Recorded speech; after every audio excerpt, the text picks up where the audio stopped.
Present, Your Honor. Very good. Please rise for the Pledge of Allegiance and remain standing for the invocation led by Alder Randy Scannell.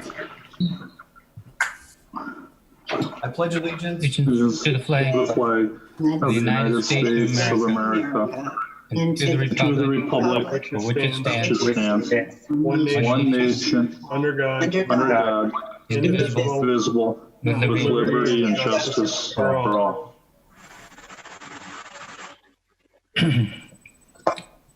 We live in troubled times. A worldwide pandemic, workers and businesses in dire straits. Too many of our streets are either riddled with potholes or roiled with protests or flooded with water. Social injustices lay all around us like leaves torn from the tree of life. We are in the middle of a storm. And in the midst of it all, many people are carrying on with a great deal of dedication and fortitude. And I want to give thanks to all the workers and businesses braving this storm. I want to give thanks to the protesters standing up for social justice and social change. And I want to thank city staff for the work you do navigating and managing our city through the many difficulties we are facing. Thank you. We elected officials are about to deliberate on policies and actions for this city. May this moment be one of our best. May our decisions sustain and enrich each and every member of our community. Thank you. Let's get to it. Thank you, Alder. Wise words. On to approval of the minutes. Motion to approve. Second. Motion made by Alder Stevens, seconded by Alder Dorf to approve the minutes of the May 19, 2020 meeting.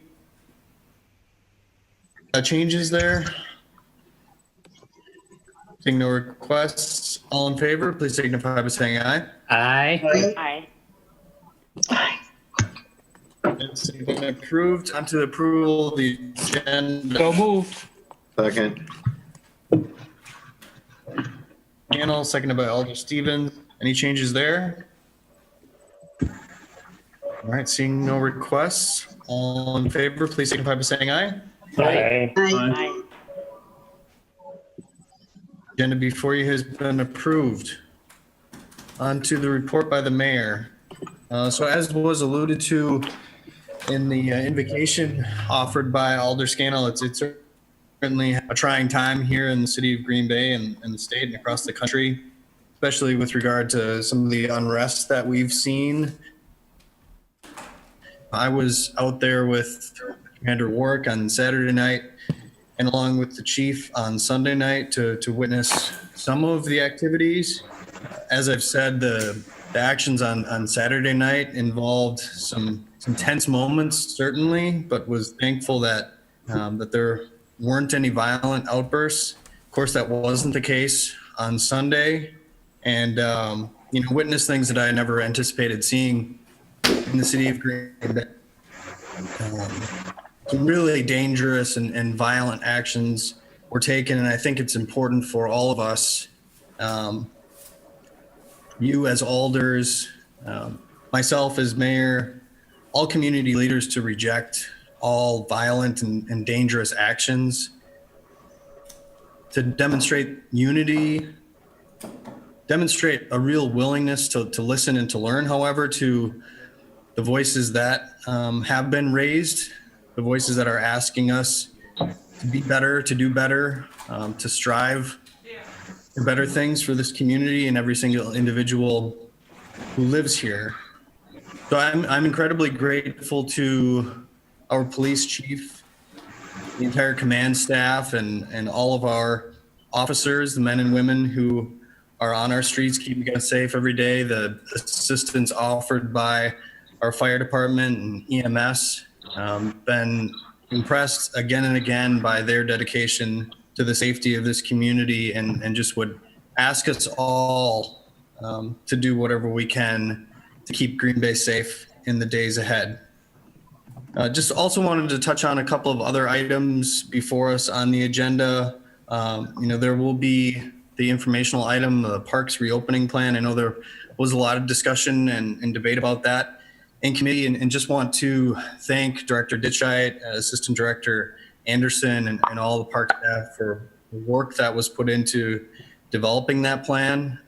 There are opinions and thoughts on all sides of these kinds of questions, but these are difficult decisions. And again, as I said, with regard to the protests and the response to them, on this question too, I think it's just really important that we take these steps with public safety in mind. And I know that that's what our park staff have done when putting this together, and would just ask that you all understand that, respect it, and hopefully support what's attempting to be accomplished there. Finally, we have a big budgetary item in front of us, 2020 bond. And so I want to thank and all members of the Finance Committee and all the alders who attended those discussions and who lent their thoughts to the debate there. Not a lot of frills in this bond request. Mr. Mayor, I'm sorry to interrupt. Mr. Mayor, I'm sorry to interrupt, but I just got a call from Alder Vanderleest. He can't hear anything. Sorry to interrupt. I don't know if...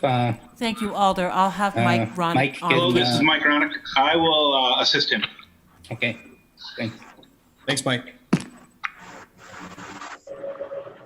So as I was saying, $9.4 million, appreciate all the work that was done on that bond request. A lot of good discussion internal with members of the committee, whittling down the request from 12 plus million down to that 9.4. Much more reasonable number, I think, and something that we can, that I certainly support. I'm asking for council support on that tonight. That bond also includes an 8.7 increase in roadway length in terms of what we're going to be able to accomplish in 2020 compared to 2019. This is a significant increase, something that I think our citizens have been asking for some time. Council has been clamoring for, and again, I mean, this is really a no frills bond request. I wish it were lower in an ideal world. I think it certainly would be less, but I think it's very reflective of the needs that we have as a community. And again, asking for council support on that tonight. So with that, I will conclude my report and move on to announcements. And I'm just pulling up our list of speakers here.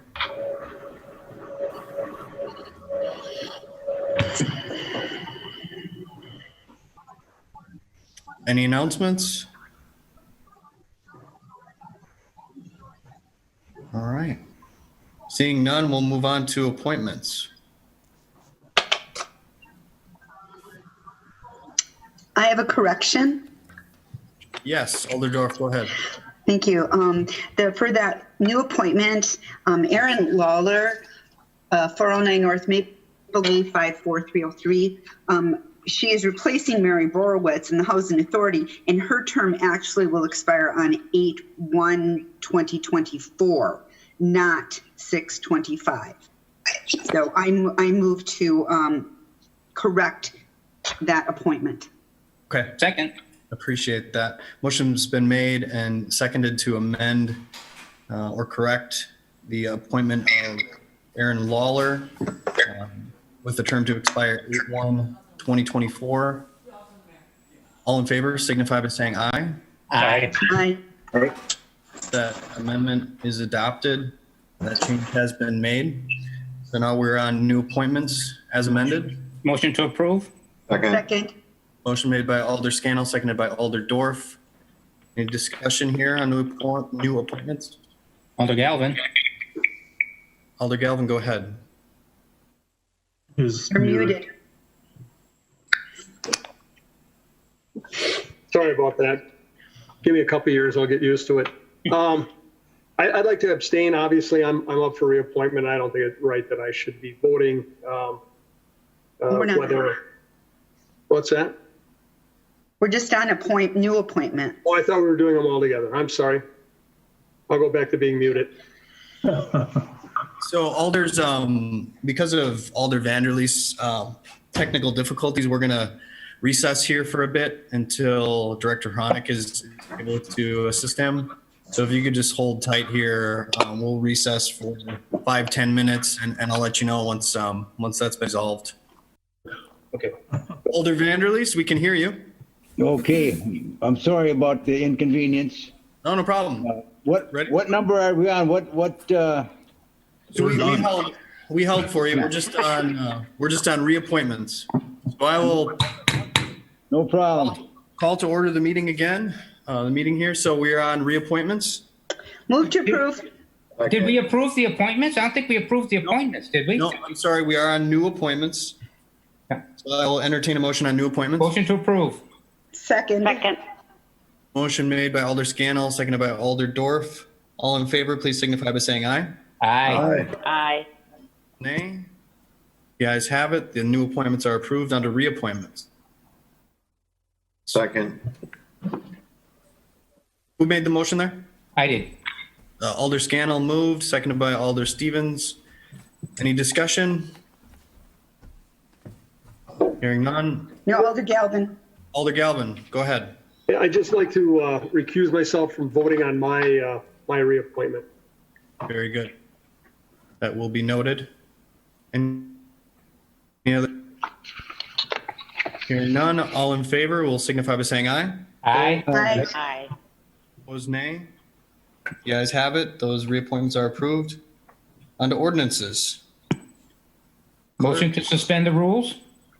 Second. Motion made to suspend the rules by Alder Scannell, seconded by Alder Dorf. Then the rules take up these items with one roll call vote. All in favor of that motion, please signify by saying aye. Aye. Aye. Opposed, nay. The ayes have it. The rules are suspended. Motion to pass, Second. to adopt. Motion made by Alder Scannell, seconded by Alder Stoyer to adopt items J1 and J2. Please use the board.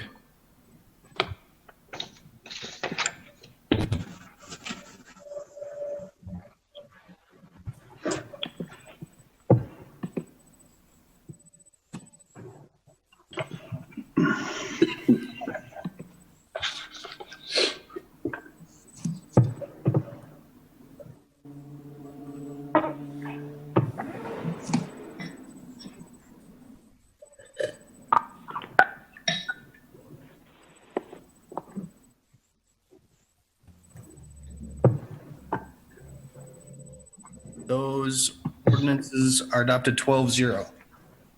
On to the redevelopment authority. Motion to approve. Second. Motion made by Alder Scannell, seconded by Alder Dorf. Report K, which is the report of the redevelopment authority from the meeting on May 27, 2020. Any items here you wish to handle separately? Number 2. Number 2. Is that all? Item 2 will be handled separately. Hearing none others, all in favor of approving the remainder of that report, please signify by saying aye. Aye. Aye. Opposed, nay. The ayes have it. The report has been approved with the exception of item 2. Move to approve item 2. Second. Motion to approve by Alder Dorf, seconded by Alder Galvin. That item was pulled by Alder Vanderleest, I believe. Alder, you have the floor. Thank you, Mayor. I just would like to know the information on how the Northern Hotel, are they paying, what are they paying for taxes? And also, are they paying interest-only payments on their amount owed to the city? I just want a little update here. That was brought up, a while back. I've had some people that. So I'd just like to hear from maybe Mr. Kevin Vonk, Dr. Vonk, if he handles Director that part of Vonk. it. We will go to Director Vonk. Sure, thank you. I may ask Director Ellenbecker in terms of the assessment piece. I know we're still finalizing our numbers. So the hotel wasn't fully operational until February of 2019, which means it was not fully assessed until 1/1 of this year. Those numbers, I think, are just being finalized right now. I believe board of review is Thursday, but if Director Ellenbecker has any preliminary information, I'll give her a minute and defer to her on that. As far as the payments go for the loan, we are billing them. We are basically a pass-through through this HUD loan. They have a locked-in interest rate with the Bank of Mellon. So we send them a bill and they pay us. Both principal and interest on that, and they've been making those payments in full. There is an opportunity, HUD has offered an opportunity to perhaps defer some of the principal payments, just given the state of the pandemic, and they're doing that for all their Section 108 loans. They have not decided whether or not they are going to do that. This would not impact this piece of it in terms of job creation. What it would do is just simply move the principal back and spread it out among all of the other terms. But to date, they have been current on all of their payments. And what we're doing here is proposing just to push back the number and date for job creation completion. Okay, that kind of gives me some information. But then are they currently, they are paying taxes then as of January 1 of 2020, then they're going to be assessed, then it's going to be assessed. Is that correct then? Correct. They were partially assessed 1/1 of 19 because the restaurant was open and the building was partially finished. So they did get an assessment and were paying taxes in tax year 2019. But as far as 1/1 of 20, they got fully assessed. And I don't know if Director Ellenbecker has that number. I don't have the 2020 number, but I can tell you the 2018 assessment, which would have been 1/1 of 18, the hotel before it was finalized, but it was at $3,079,000, and then 1/1 of 19, it was at $18,310,000. I do not have the 2020 number. That number does not get posted until after the board of review.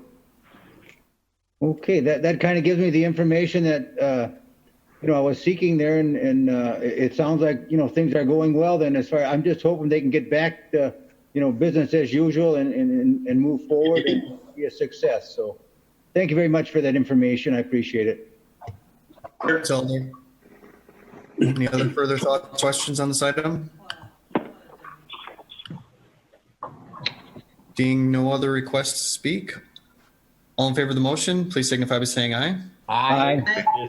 Opposed, nay. The ayes have it. The item has been approved. On to improvement in services. Motion to approve. Second. Motion by Alder Scannell, seconded by Alder Johnson, was it? Sure. To approve report L, which is the report of the Improvement in Services Committee from the meeting on May 27, 2020. Any items under this report to be handled separately? Hearing none. All in favor of approving that report, please signify by saying aye. Aye. Aye. Opposed, nay. The ayes have it. The report has been approved. On to protection and policy. Motion to approve. Motion made by Alder Stevens, seconded by Alder Scannell to approve report M, which is the report of the Protection Policy Committee from the meeting on May 26, 2020. Any items here to be handled separately? 9. Alder LaFave. Which item, Alder LaFave? Number 7. So we have 7 and 9. Any others? Items 7 and 9 will be handled separately. Hearing none others, all in favor of approving the remainder of that report, please signify by saying aye. Aye. Aye. Nay, the ayes have it. The report has been approved with the exception of items 7 and 9. On item 7. Motion to approve. Second. Motion made by Alder Scannell, seconded by Alder Dorf to approve item 7. And that one was pulled by Alder LaFave.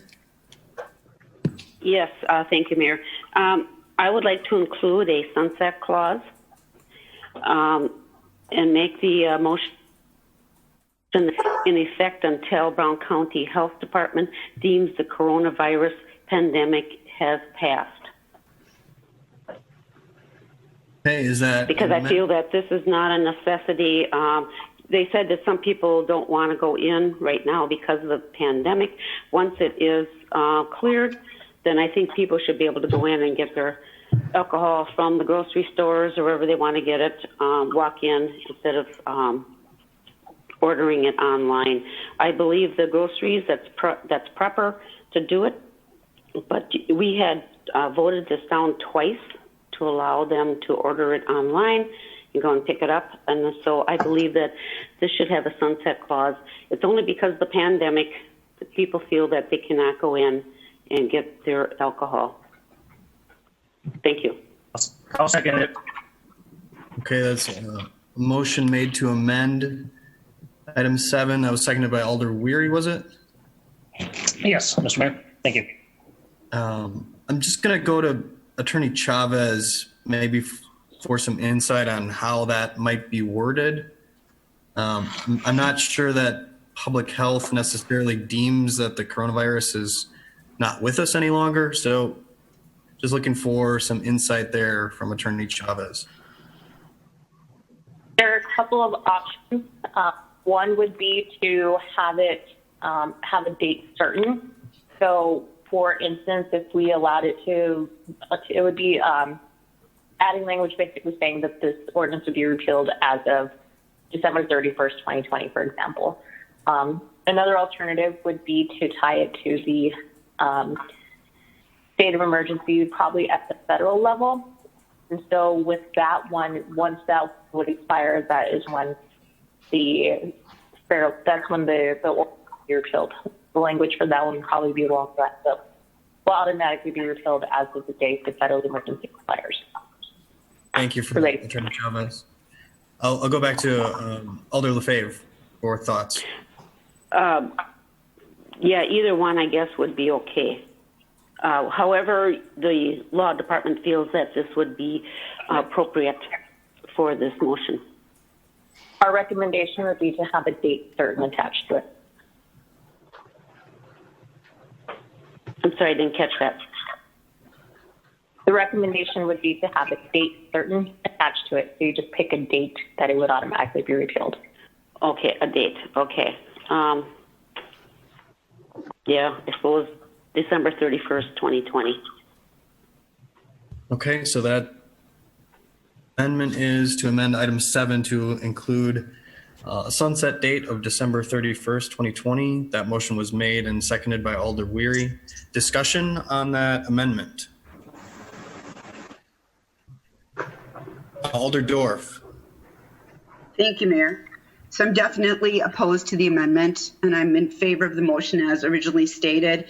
The argument that alcohol is not necessary and therefore people need to go into the store and get it themselves. Candy is not necessary. Potato chips aren't. Ice cream might not be. Chocolate definitely is necessary.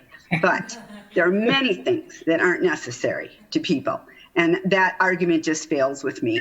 So I definitely am in favor of leaving it, and I will be voting against the amendment. Thank you. Alder Johnson. Thank you, Mayor. I too oppose the amendment. When I submitted the communication for us to discuss this particular ordinance change, it was with the intent to be something permanent. If what Alder Lefebvre is seeking is a temporary modification, I guess in light of the pandemic, we can certainly take that up. I think ordinance before us either pass or fail based on its own.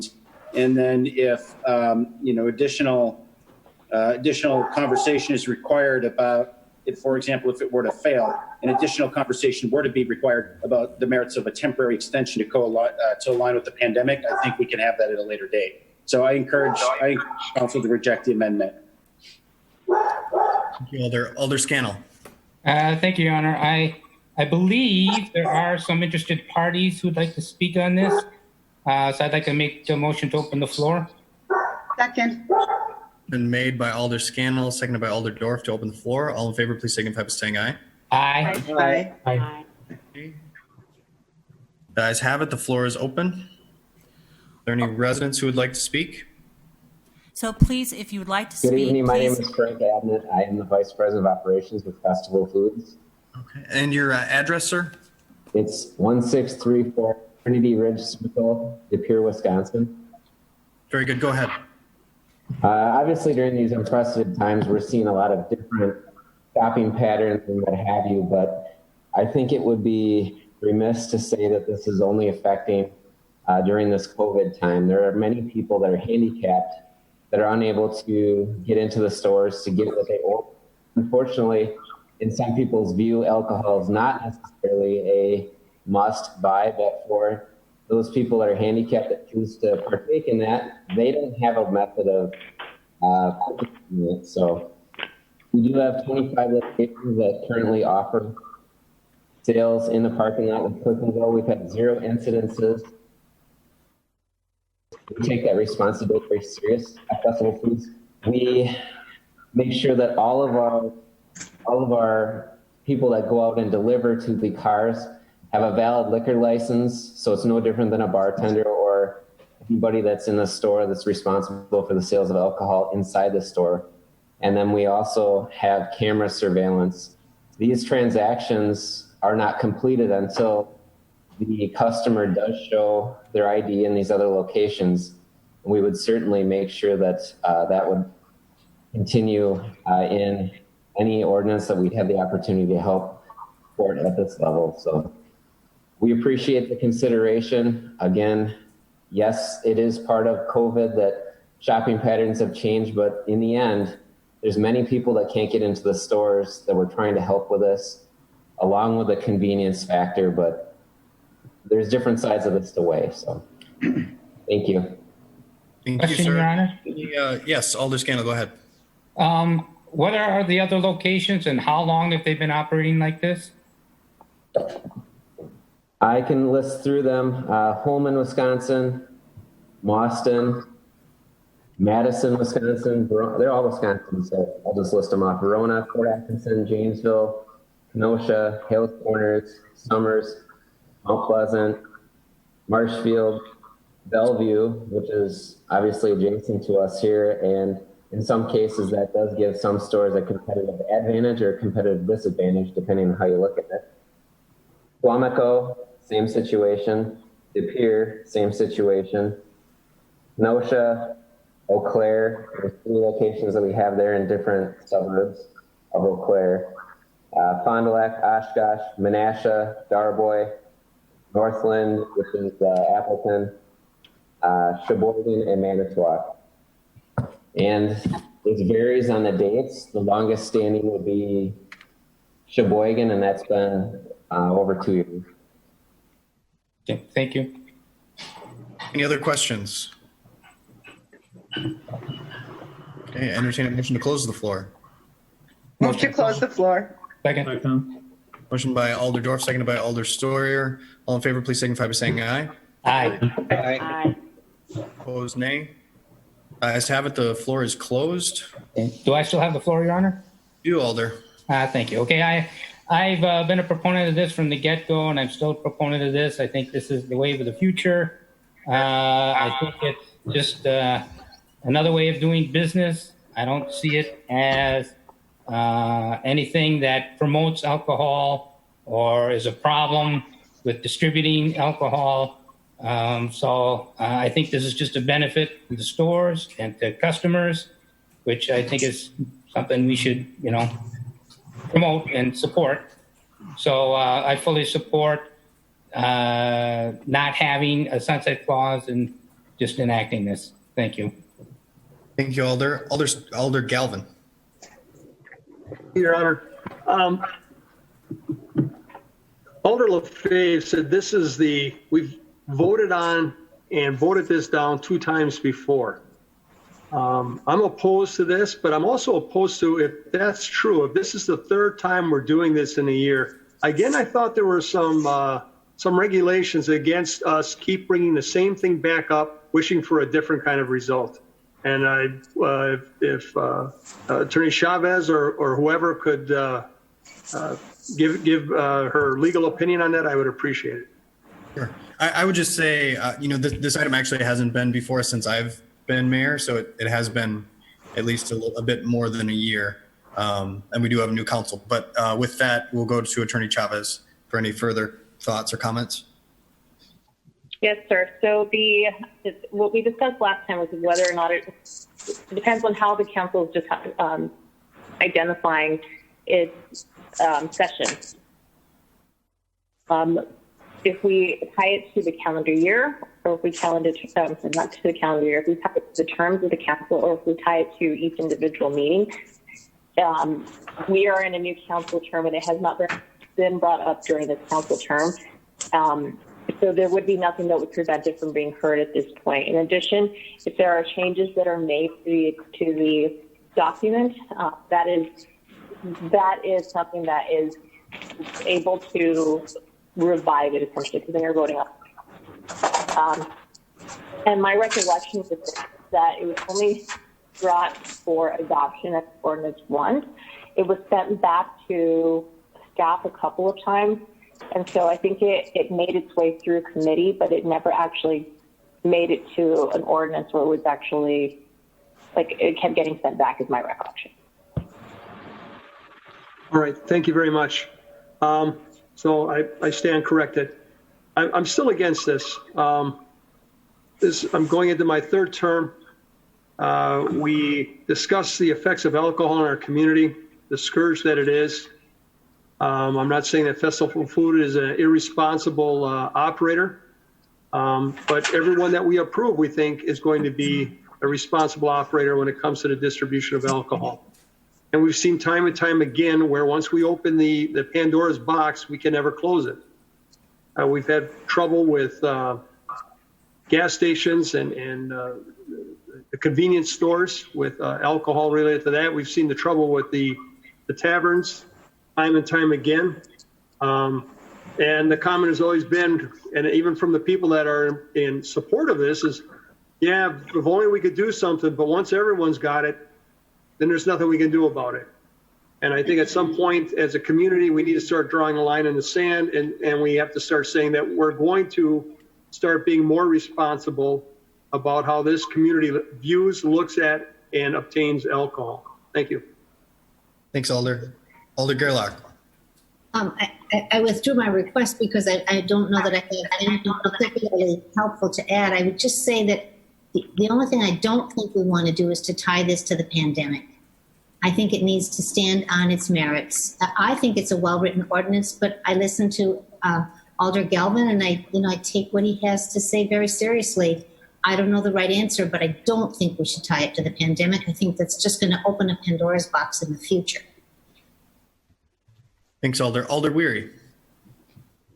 Thank you, Mr. Mayor. I would concur with Alder Lefebvre and Alder Galvin. I voted against this twice before, and this will be the third time. Thank you. Thank you, Alder. Any further comments here?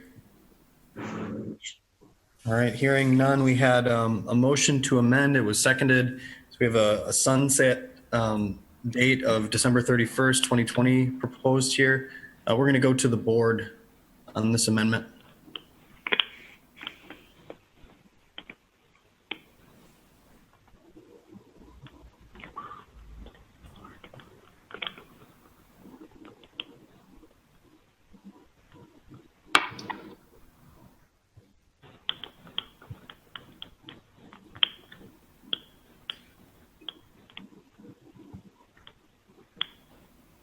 So that amendment fails 7-5.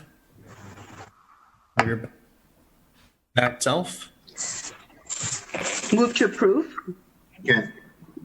Motion made by Alder Dorf, seconded by Alder Stevens to approve. Comments?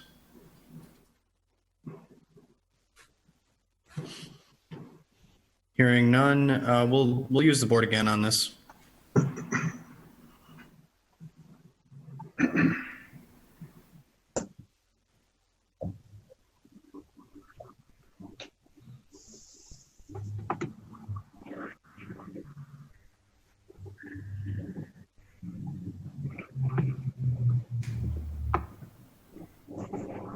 And the item passes 7-5. We're now on to item 9 that was pulled by Alder Dorf, I believe. Thank you. I just want to make a clarification on item 9. The person that had brought this forward to Alder Burnett, if you watched the meeting, and I attended the meeting, had talked about Appleton having this kind of a policy, but then corrected himself and said it was only on agenda items that they can speak.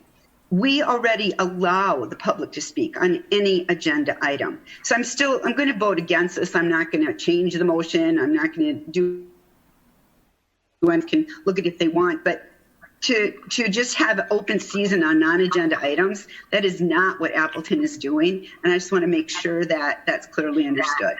Thank you. Very good. Thanks, Alder. Any comments here? I do, Mayor. Alder Burnett, go ahead. Thank you, Mayor. I'm in favor of the refer to staff request. It's passed the Protection and Policy Committee a few times. The gentleman who did speak at Protection and Policy, he clarified what he was referring to, but I believe, I don't want to speak for him here, but he's still in favor of the idea. I didn't get the indication that he was against the idea. Even if he were, I, as the member of the city council, still think it's a good idea. And for those of you who didn't watch the committee or didn't get an opportunity, I have a one-page policy ordinance that the city of Bloomington, Iowa, I believe, which is a similar population to Green Bay. I think they might have about 20,000 less people in Green Bay. But they have a very clear policy that's concise, to the point. And as far as I am concerned, there really are no holes in this. We can adopt it, change a few words here and there that is more relevant to Green Bay and actually improve it. So I'm in favor to staff. This won't be in my opinion, won't take much of their time. I will work with staff. I will share with them the information that I have. And in the end, I think it's a very good way for the public to address the city council on non-agenda items. And so we hear from the public who maybe do not understand or maybe as informed of their city government. It's just another tool for people to access their elected representatives. So I'm in favor of still referring to staff. Thank you. Very good. Thanks, Alder. Alder Johnson. Thank you, Mayor. I just want to make it clear that we're not actually voting to adopt a policy tonight. What the motion is to refer to staff and whether or not we want to allow staff 30 to 60 minutes to draft a policy for us to debate. So I've never, in my short tenure on council, I've never seen us spend so much time debating whether or not we should refer something. And so I just find it a little bit discouraging that we're not at least willing to take the time to review something that is so simple as drafting a very basic policy. And even though applicant may not allow this, I know that there are other communities that do. In fact, I spoke with the mayor of Manitowoc, and this is still an active policy that they use. He told me that it works very well and that they like it. So there are communities that do use it, and they use it effectively. I'm not afraid to hear what the public has to say, so I'm certainly not afraid to allow staff 60 minutes to draft a policy to bring it back to council for debate. So I encourage referral. Let's actually see a policy before we vote the idea down. Thank you, Mayor. Thanks, Alder. Any further comments? Seeing none, entertain a motion to refer. Motion to refer. Motion made by Alder Stoyer, seconded by Burnett. Second. Alder Brunette. All in favor signify by saying aye. Aye. Opposed, nay. Nay. Nay. No. Use the board, please. Yes, we can move forward. Oh my gosh.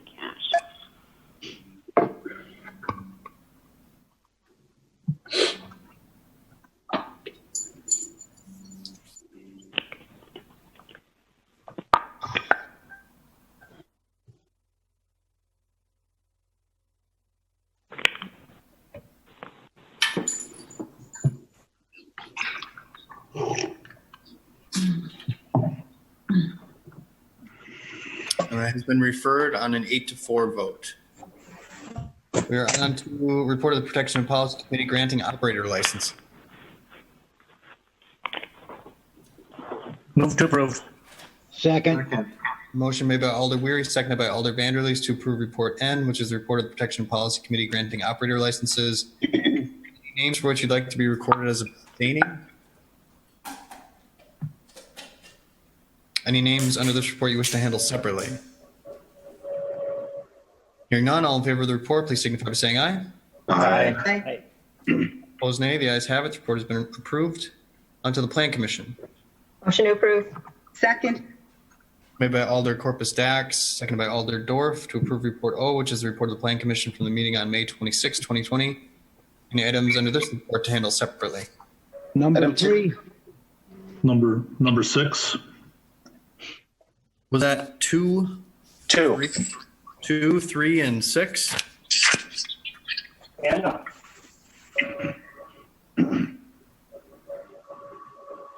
Right, items 2, 3, and 6 will be handled separately. Hearing none others, all in favor of approving that report, the remainder of that report, please signify by saying aye. Aye. Opposed, nay. You guys have it. Report has been approved with the exception of items 2, 3, and 6. Wishes regarding item 2? Motion to approve. Second. Motion made by Alder Corpus Dax, seconded by Alder Stevens. This was pulled by Alder Johnson, was it? Yes. Alder Johnson, go ahead. Thank you, Mayor. I guess, we talked about this a little bit at Parks Committee, and I'm trying to fully process what it is that we're trying to achieve here. So I don't know if it would be appropriate for Alder Steuer perhaps to, Mayor, if he would be allowed to maybe provide a little bit more clarification about what it is he's looking to achieve here, just because the Plan Commission didn't have a whole lot of discussion around this particular item. Very good. Alder Steuer. You're looking at number 2, Alder? Correct, the drive-in theater. All right, well, I brought this forward. Actually, I had a citizen bring it forward and just talked about possibilities of putting together some sort of entertainment venue, a drive-in theater along the side of a building. It could be any number of spaces that the city could say, yes, we could do this safely, where you could have cars pull up and you could tune into a radio station and watch a film. So it'd be like a drive-in. We don't have any drive-ins per se in this community, but there's about 6 or 7 around the northeast part of the state that have used them. Granted, drive-ins were a big part of the fabric years ago and they kind of went away, but during this time, it seems like people are looking for entertainment sources. So I know that I brought this forward at planning and also at Parks, and it sounded like Parks received and placed it on file, but planning and possibly Parks was going to look into this. So I know that on Broadway, I think you had some areas where there might have been some films, there might have been some things done already, but I'm just looking at a citywide setup where we could either use our parks or we could use building spaces or construct, just have a large LED television of some sort set up, a large screen. All you need is Bluetooth and you need an FM radio station to guide into. So I don't know if that helps. Yeah, I do appreciate that. I would have a question then maybe for Director Vonk. Director Vonk, I mean, what Alder Steuer described, it sounds to me like a request for the city perhaps to create and manage a facility. From a Plan Commission perspective, it would seem to me that this isn't something that the Plan Commission itself would do.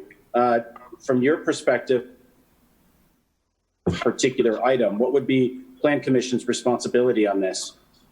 Sure. The way I looked at it and interpreted it, twofold. One was perhaps, given the state of affairs right now, something that will be discussed later under the Committee of the Whole is the ability for the city to issue permits for temporary uses.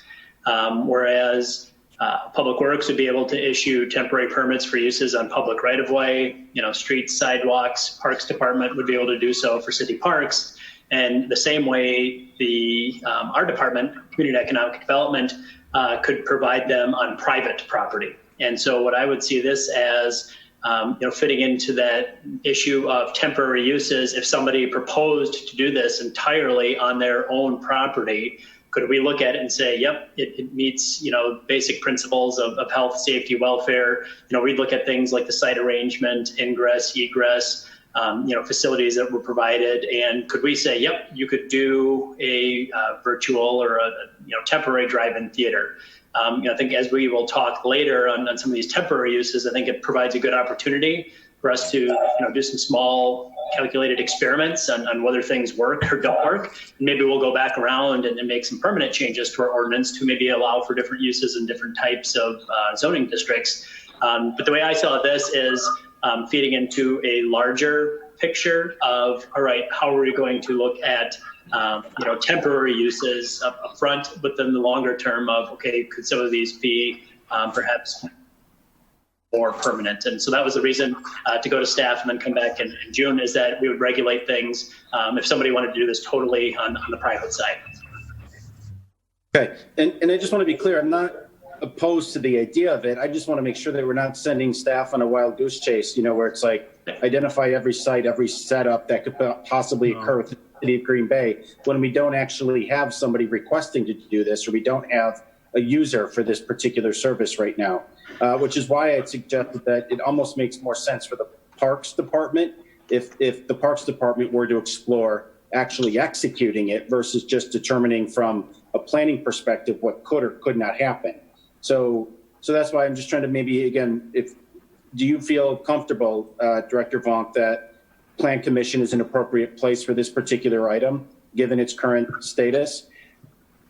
I'm going to say yes, though the report that comes back is going to look probably beyond the scope of drive-in theaters and probably look at a lot of other temporary uses, because I think if the ordinance for temporary uses passes tonight, that'll give our staff some time. I'm guessing we'll probably start getting applications in. And again, I don't know if somebody's going to initially propose this, but I think it will enable us to at least have a conversation at Plan Commission about, are there some types of uses that are appropriate in certain districts and not in others. So I will say we're not going to focus specifically on this, but it's going to be weaved into a larger conversation. In light of that, would it be useful or helpful for us to modify this particular item to eliminate the specificity, that's a tough word to say. Specificity, right, yeah, no. of the virtual drive-in theater performing arts venue, and would you prefer to see that be more broad? Would that be useful, or do you intend to do that anyway? I mean, if it's acceptable for Alder Steuer, I mean, just, arts, entertainment, and culture, I think and performance, you could look at a large thing, in terms of, I think there's certain things, for eating and drinking establishments, but it becomes a little bit different, right? When you're doing performance and arts and culture, and you're going to have, loudspeakers and lights and things like that. So maybe there's some areas that you do want to do it and do not want to do it. If Alder Steuer is amenable, I think that would provide us some coverage and fitting in with what we were intending on doing with this. I'm very much open to all of this. I'm glad that Director Vonk, that you brought up the fact that Public Works deals with roads, Parks deals with parks, planning, and other areas. So there's three or four different areas that these type of entertainment facilities could come forward. So I know that some of the neighborhood associations have used films in the park, where they set up a temporary screen and they had movies in the park for their neighborhood association. I mean, it could be something on that order. It could be even a little bit larger. Maybe there's somebody in the private sector that'll step up and say, hey, I'd really like to do this. I think the concept of, when I said a drive-in theater, that conjures up things from years past, but it doesn't have to necessarily be just a drive-in theater. It just has to be a space that will allow you to view or listen to music or, culture. I'm all about all of that. So I'm amenable to that. Yes. Johnson, you still full?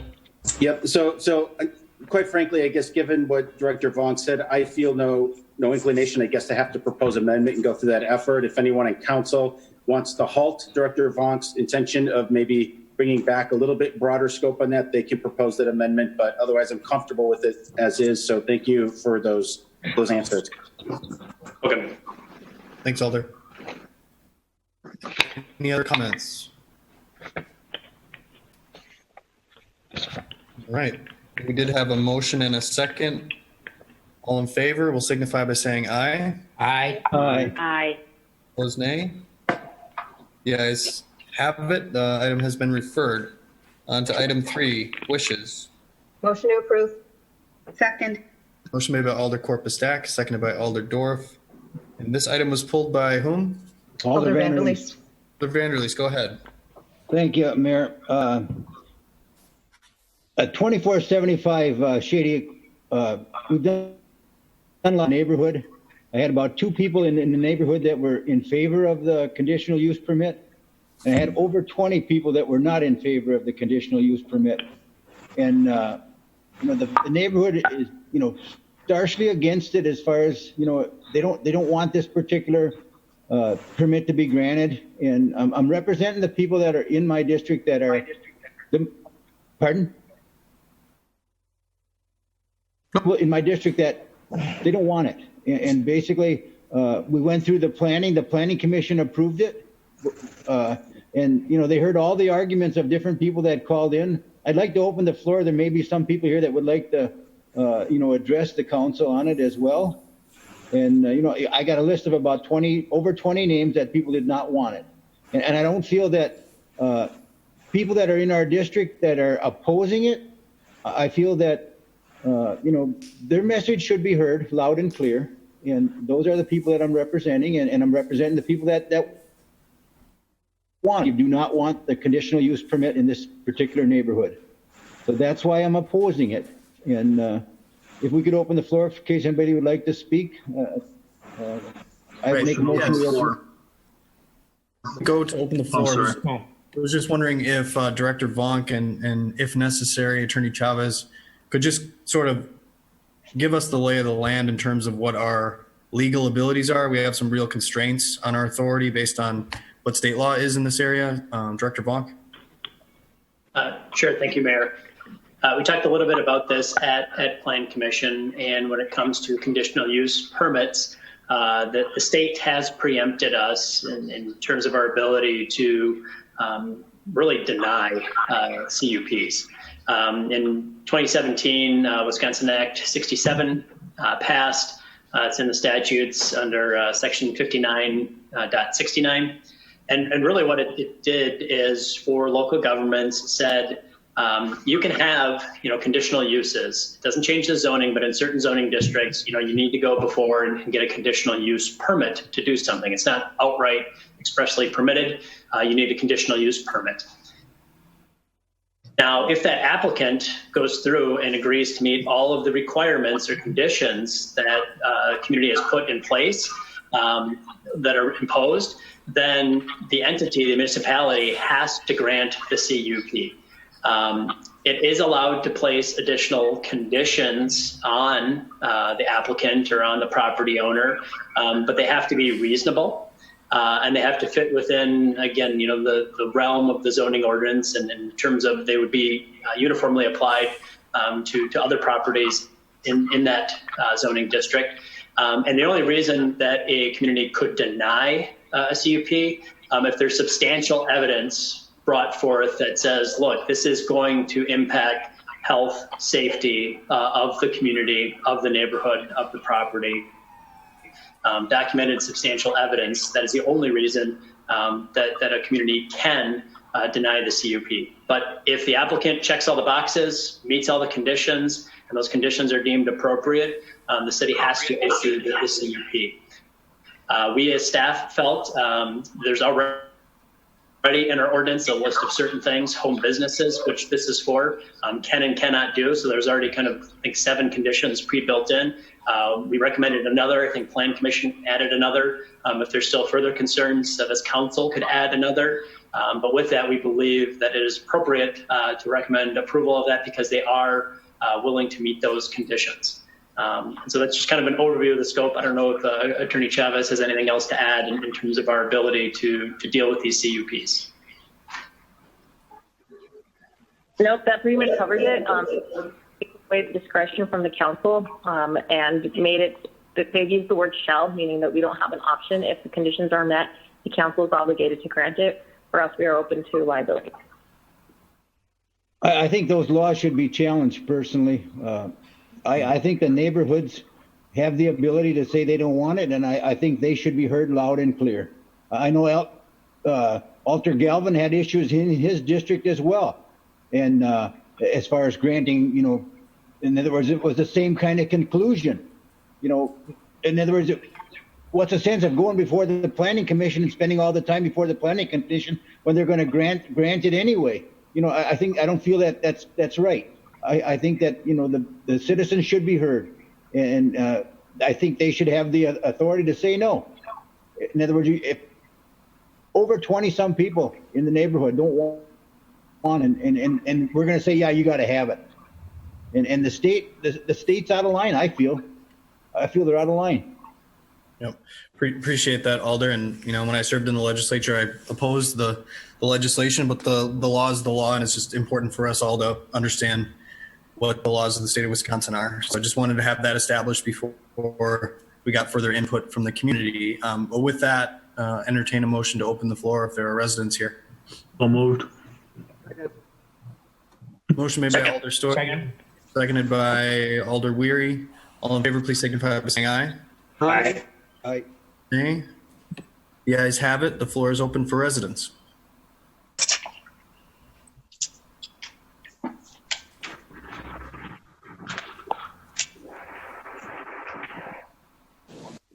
Do we have any attendance? Sir, can you hear me? Yes, go ahead. Just state your name and your address, please. My name is Paul Lee Joyce at 2445 Shady Oak Drive. I am 3 houses down from the proposed conditional use permit building. I was not one of the fortunate ones to be within the yellow marked line, which is only 200 feet, as if they're the only interested people. I am opposed, and I beg to differ with you, Mr. Bonk, on the state law. The state law requires that the applicant, not only the opposition, provide evidence that they can substantially meet the criteria, but the applicant must do as well. And with what I see, the council is being asked tonight to approve one lousy condition. That's parking of 3 cars at the residence. What does "at" mean? To any of you, what does "at the residence" mean? On the street? In other words, if they are not by his house, can they be by my house? And where are these 3 cars? I assume the residents will have 2 cars of their own. Plus, they said they have 2 employees. If they bring cars, that's 4. Where's this 3 come from? Anyway, I can go on, and I would get very wordy, but I do think, Mr. Vonk, you have to take a look at the law from both sides. Not that your hands are tied because you can. The person applying for the applicant, CUP, says they can meet everything. You have to provide substantial evidence that they can meet everything. And I want to make the committee aware that there was a child killed on the street last year. I'm sure you're all aware of that. 1 extra car to me is extra traffic. We don't need it. Nobody wants it. And I'm sorry, I'm not a friend of the neighbors, and I won't be. And that's my input. If you want to hear more of the things that I think, Mr. Vonk, I think they have to address, I will be glad to talk to you about that. All right. Thank you, sir. You have another resident attending?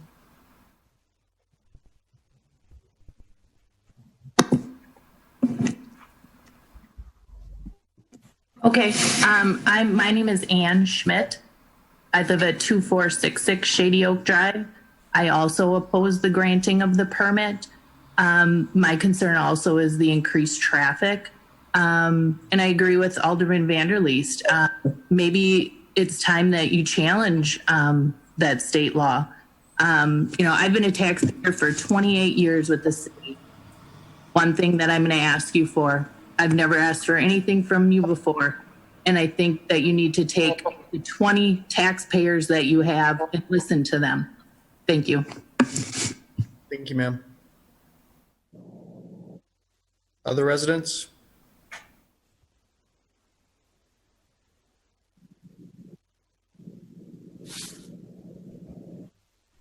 Okay. Hearing none, I'll entertain a motion to close the floor. So moved. Motion made by Second. Gerlach, seconded by Alder Scannell. All in favor, please signify by saying aye. Aye. Opposed, nay. The ayes have it. The floor is closed.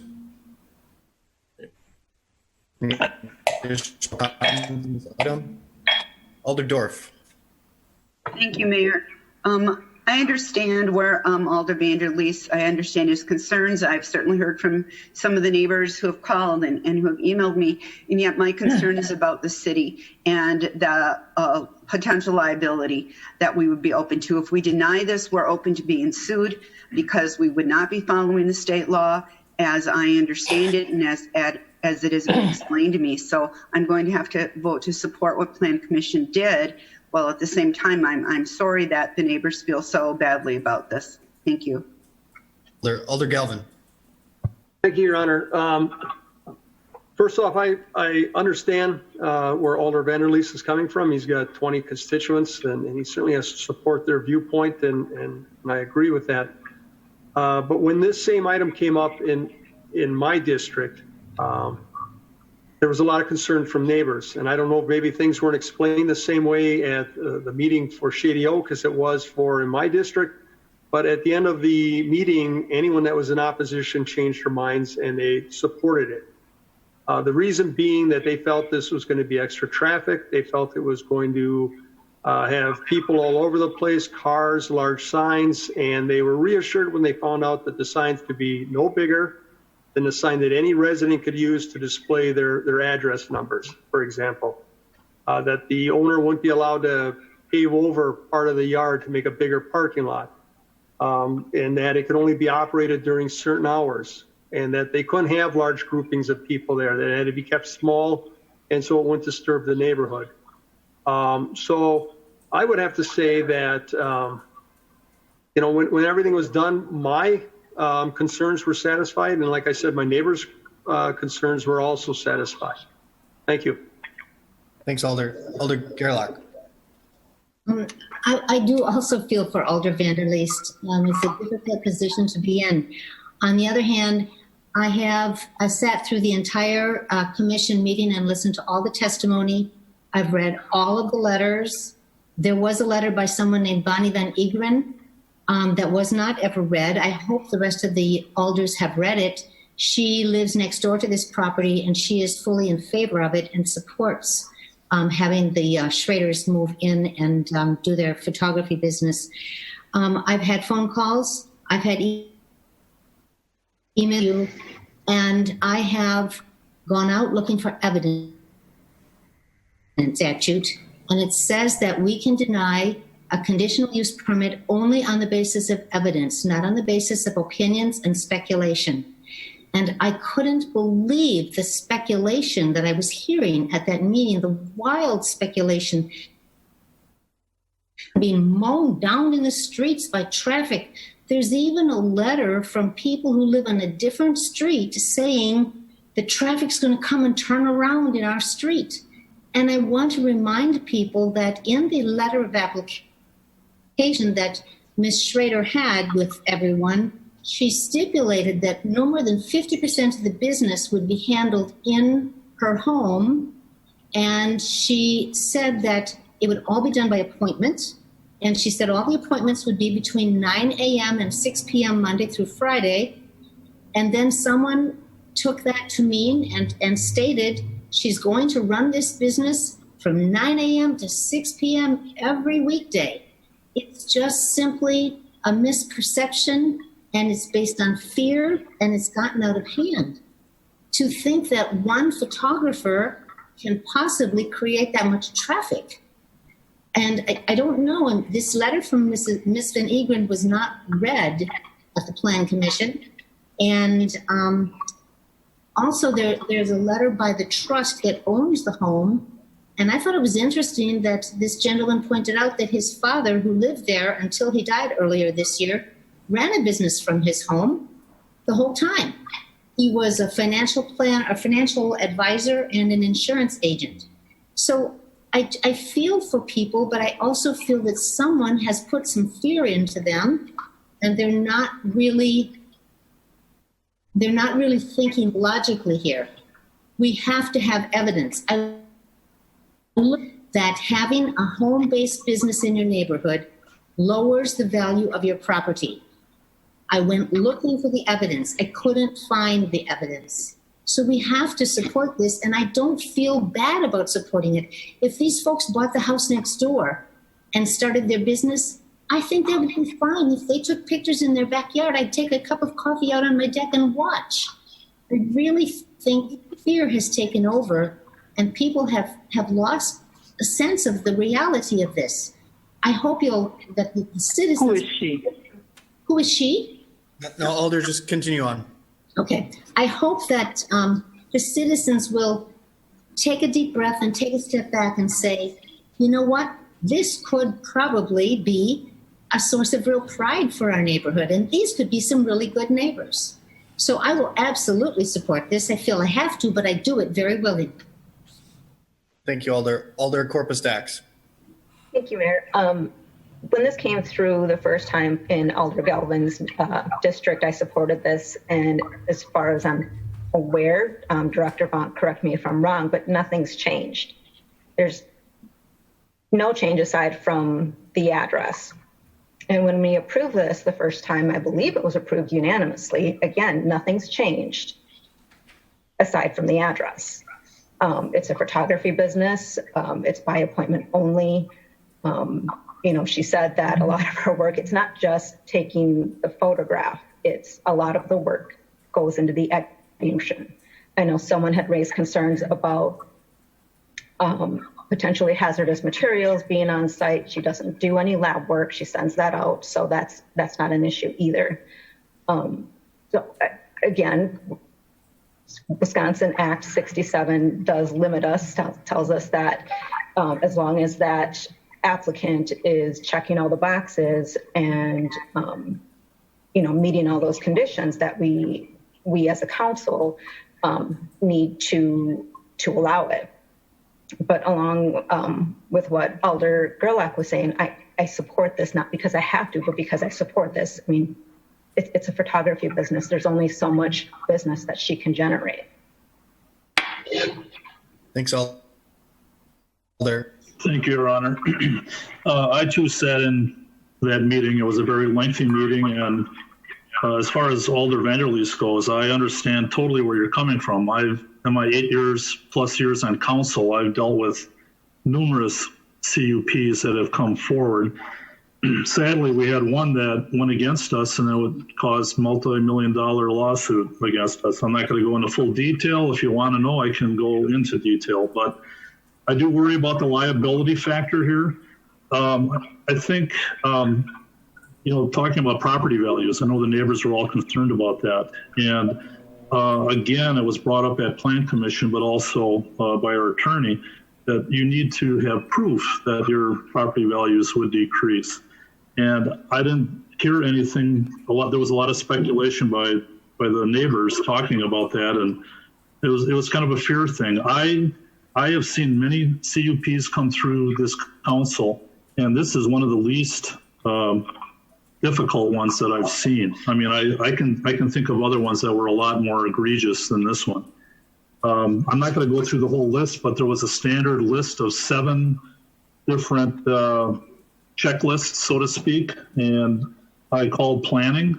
David Buck answered all of these questions for me. I don't have to go and read them, but basically each one of those was brought forward and said it's okay, it's good, that it will work. So I will be in favor of this as well. Thank you. Thanks, Alder. Alder Weary.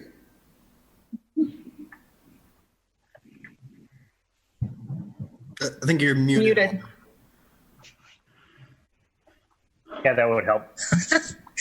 Thank you, Mr. Mayor, for voting against those changes at the state level. I think they really did an injustice to the cities, taking away our ability to guide some of these developments. We saw that with cell towers over and over and other type of conditional use permits. In reading things about it, we have to base our decision on facts. And so I'm going to use the fact that sounds like they are going to have 1 to 2 employees. They'd be coming and going.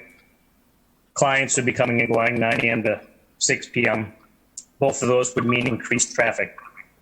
And for a residential area like that, they didn't ask to have that increased traffic. So I'm going to vote no based on the fact that they will have more increased traffic. Thank you. Alder, any further comments? I'd just like to make one, Mayor. Just one. Alder Lefebvre. Alder Lefebvre, go ahead. Yes, I did attend that meeting also, and my understanding is that everyone has said this is what the state did to the cities, all the municipalities in the state of Wisconsin, and I understand Alder Vanderleest, he has to stand up for his residents, and he feels passionately about this issue, and I believe he's in a different district than I am. He should be contacting his state representatives, and he should be voicing this. Maybe the residents too. Contact your representatives and tell them that this is not right, that the cities should be able to control certain things. But I do feel that this business is very benign. It's some businesses, yes, I would definitely vote against it, even if the state said, we're supposed to do it. But this one, I think, is very benign. It's not something that, and also if they move, this does not stay at the residence. This stays with the owners, the people who are going to be running this business only. So I don't see anything, so I will vote for it. Thank you. Thanks, Alder. Alder Vanderleest. Yes. Mayor, if I may, just before Alder Vanderleest, just one quick clarification. Yes, right. Alder Lefebvre mentioned that the CUP goes with the owners. The CUP is specific just for that property and the owners. So if the owners move, the CUP does not stay with the house. It does not go with them. It is one and the same. So it's only for these individuals at this address. So they sell the house or they move, the CUP is done.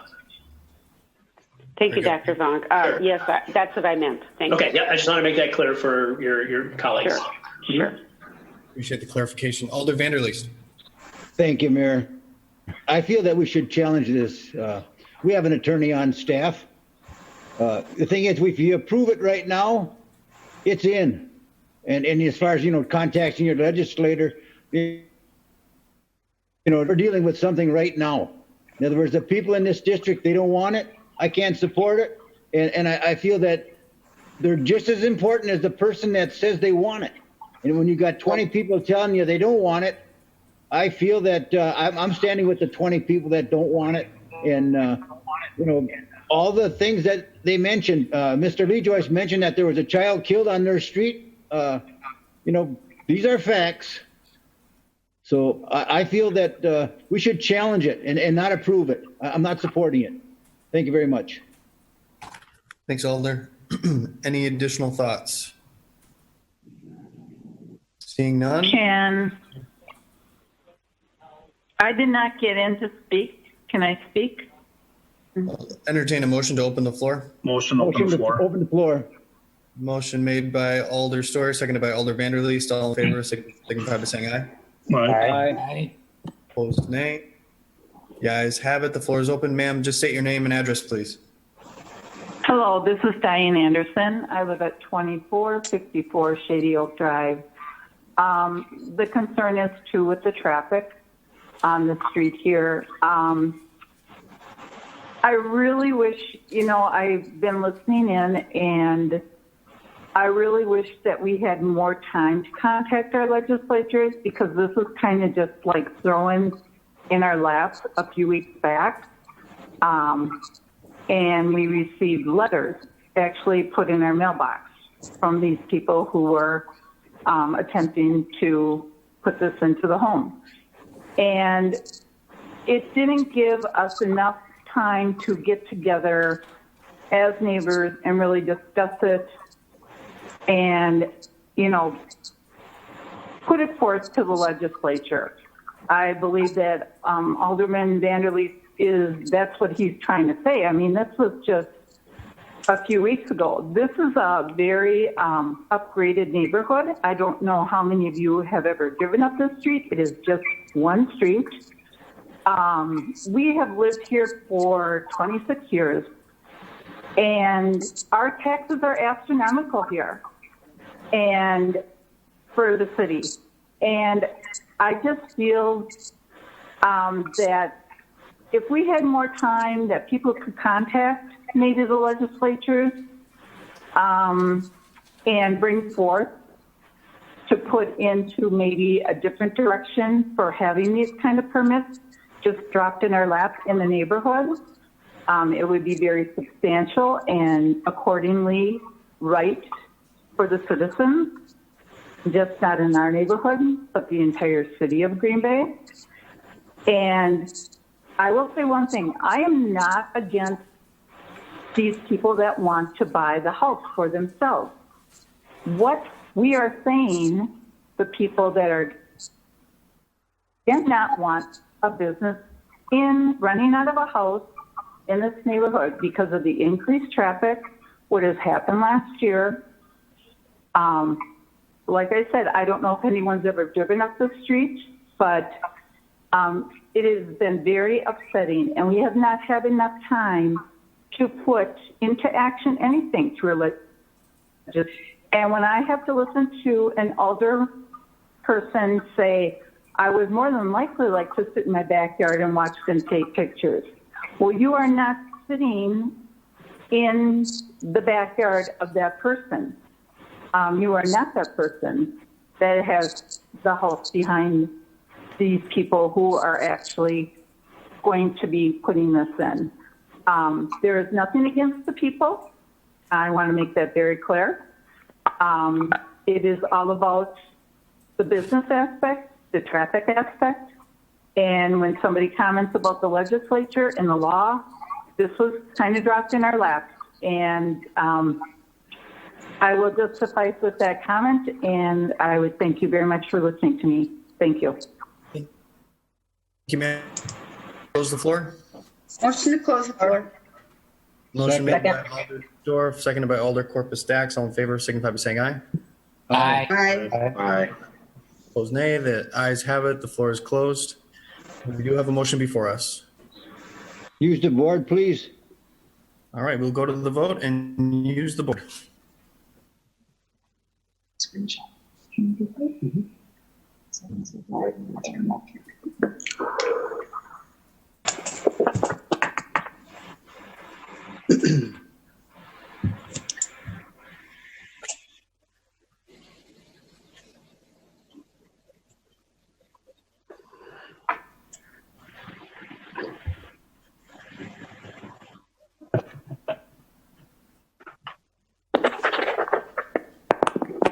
Item passes 9-3. On to item 6. What are your wishes? Move to approve. Second. Made by Alder Dorf, Alder Scannell to approve. The item here was pulled by whom? Alder Steuer.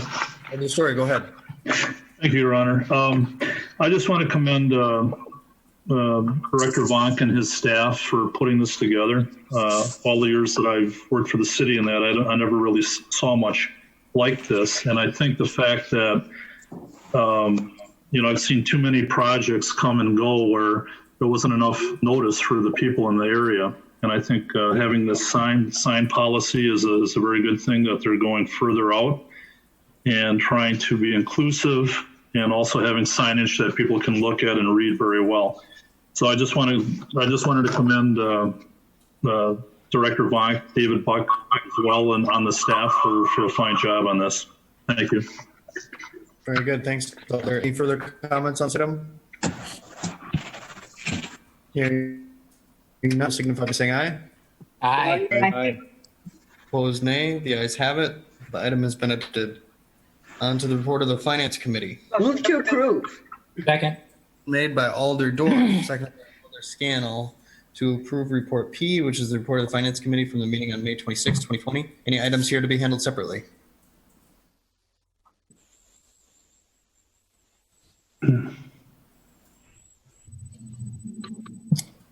Hearing none. All in favor of approving that report, please. Number 4. Item 4? Yes, please. The other items. Okay. Hearing none others, all in favor of approving the remainder of that report, please signify by saying aye. Aye. Aye. Opposed, nay. The ayes have it. The report has been approved with the exception of item 4. Item was pulled by Alder Scannell. What are your wishes here? Motion to approve. Second. To approve made by Alder Scannell, seconded by Alder Dorf. Alder Scannell. Yes, I would just like some clarification. I find this item a little confusing. Are we charging nominal fees? Are we for pickup? It says, it seems like we got a lot of conflicting information here. I don't believe we did that before with the same guidelines used during the emergency. So I'm not exactly sure what we're approving. If I could get some clarification, please. Very well. We will go to Director Grenier. Clarifying comments, or Director Ellenbecker? Go ahead, Director Ellenbecker. I could just give you a recap after. There was quite a long discussion on this item, and because of the administrative work of maybe charging the residents, and the DPW was really not going to be able to deliver them, there was a decision just to really have the city buy 500 more bags of sand, the sand bags, have them come to a city location and really handle it the same way as in the past, where they could just come pick up the bags, no fee. The city would pay for them out of the contingency because it is a relatively small dollar amount, and that would reduce a large amount of administrative work for 200 to 500 bags of sand. Would that be by appointment that they pick those up? I believe they were going to work through the neighborhood association to really have them work through and pick them up. But somebody else can answer that if they have more specifics on it. Well, Mayor, if I could. Just one second, Alder. Director Grenier, do you just want to explain the process that was used for the original round of bag?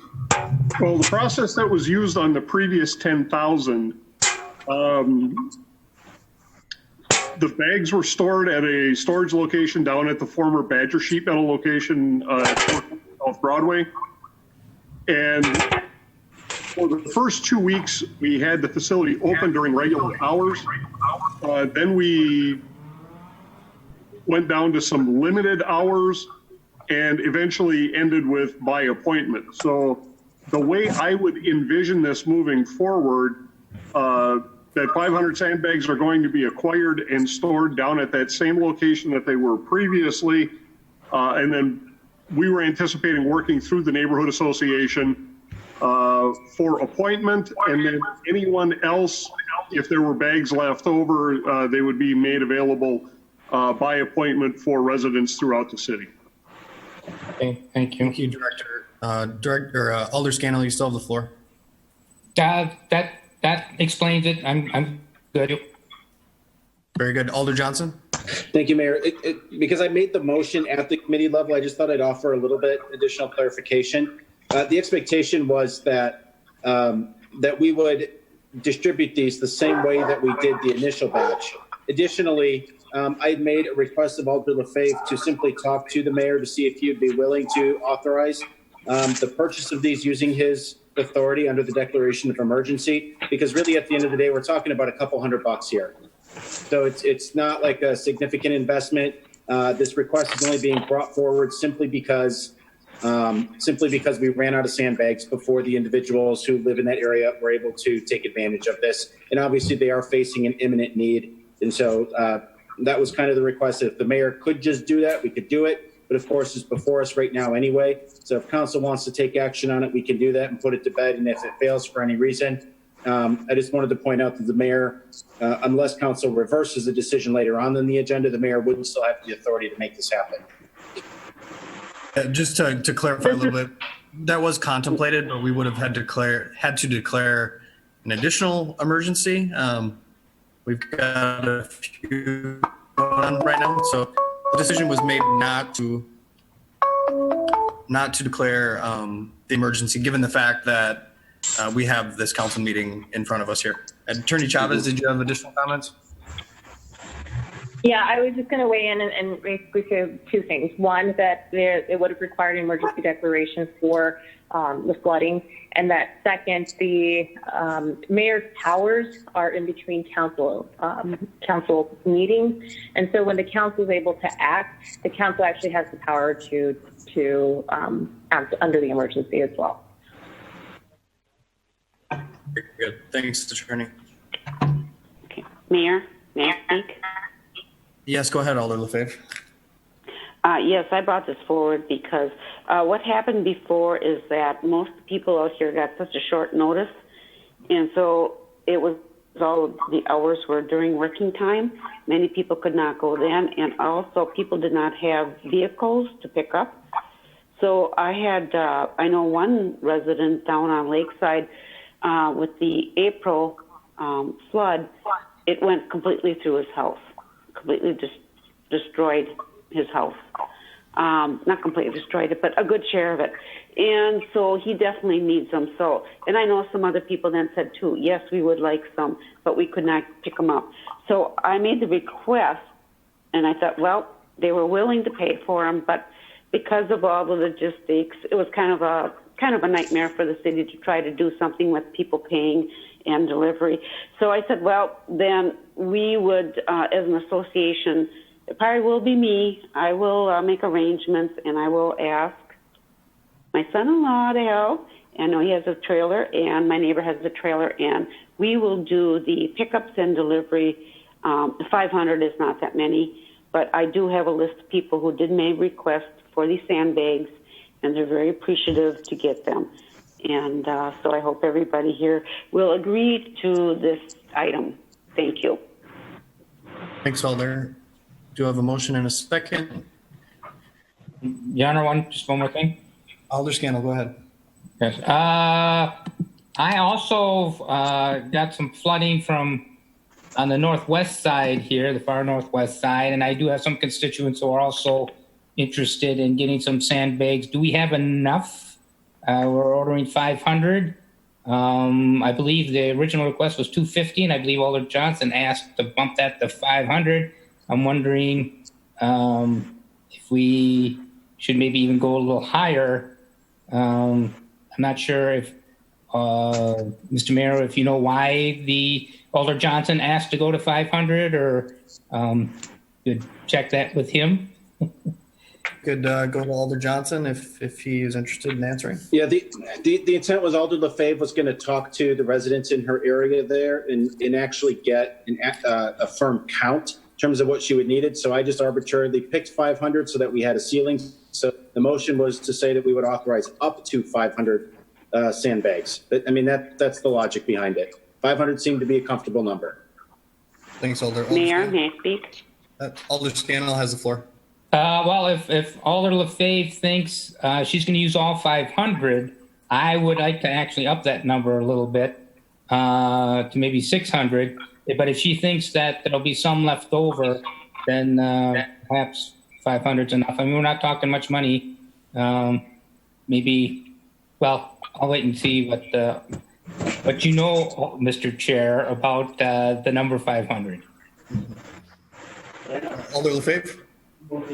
Yes. Can I ask Alder Scandal how many he thinks his residents would need? Because we're not going to use 500, I'm pretty sure. Okay. Alder Scannell? Actually, I really don't know. I'm not sure. So if you don't think you're going to use 500, how about we just go to 600? Second. A motion to 600. I'll make a motion. There's a 600. We should have plenty. And we're not talking much money. Number of sandbags from 500 to 600. It's been seconded by Alder Johnson. All in favor of the motion will signify by saying aye. Aye. Aye. The amendment is successful. Entertain a motion. Motion to approve as amended. Second. Motion to approve as amended, offered by Alder Scannell, seconded by Alder Stevens. All in favor will signify by saying aye. Aye. Aye. Nay. The ayes have it. The item has been approved as amended. On to the Parks Committee. Motion to approve. Second. Motion made by Alder Corpus Dax, seconded by Alder Stevens to approve report 2, which is the report of the Park Committee from the meeting on May 27, 2020. Any items to be handled separately?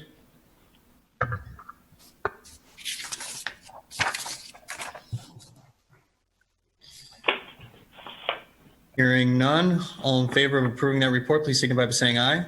Aye. Aye.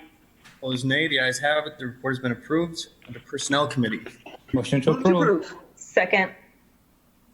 Been made by Alder Dorf, by Alder Corpus Dax to approve Report R, which is the report of the Personnel Committee from the meeting on May 26, 2020. Any items here to be handled separately? Hearing none, all in favor of approving that report, please signify by saying aye. Aye. Aye. Nay. The ayes have it. The report has been approved. Report of the Traffic, Bicycle, and Pedestrian Commission. Motion to approve. Motion made by Alder Stevens, seconded by Alder Dorf to approve Report S, which is the report of the Traffic, Bicycle, and Pedestrian Commission from the meeting on May 18th, 2020.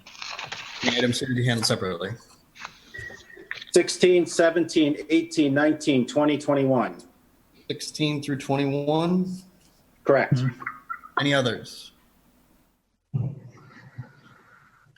Items 16 through 21 will be handled separately. Hearing none others, all in favor of approving the remainder of that report, please signify by saying aye. Aye. Aye. Nay, the ayes have it. The report has been approved, with the exception of items 16 through 21. Wishes? Motion to approve. Take them together. Motion has been made to suspend the rules and take them with one roll call vote. That's made by Johnson, seconded by Second. Alder Dorf. Items were pulled by Alder Johnson. You have the floor. Thank you, Mayor. Unfortunately, I was unable to attend this particular Traffic Commission meeting, and when I watched the video, there really wasn't any discussion around these particular items.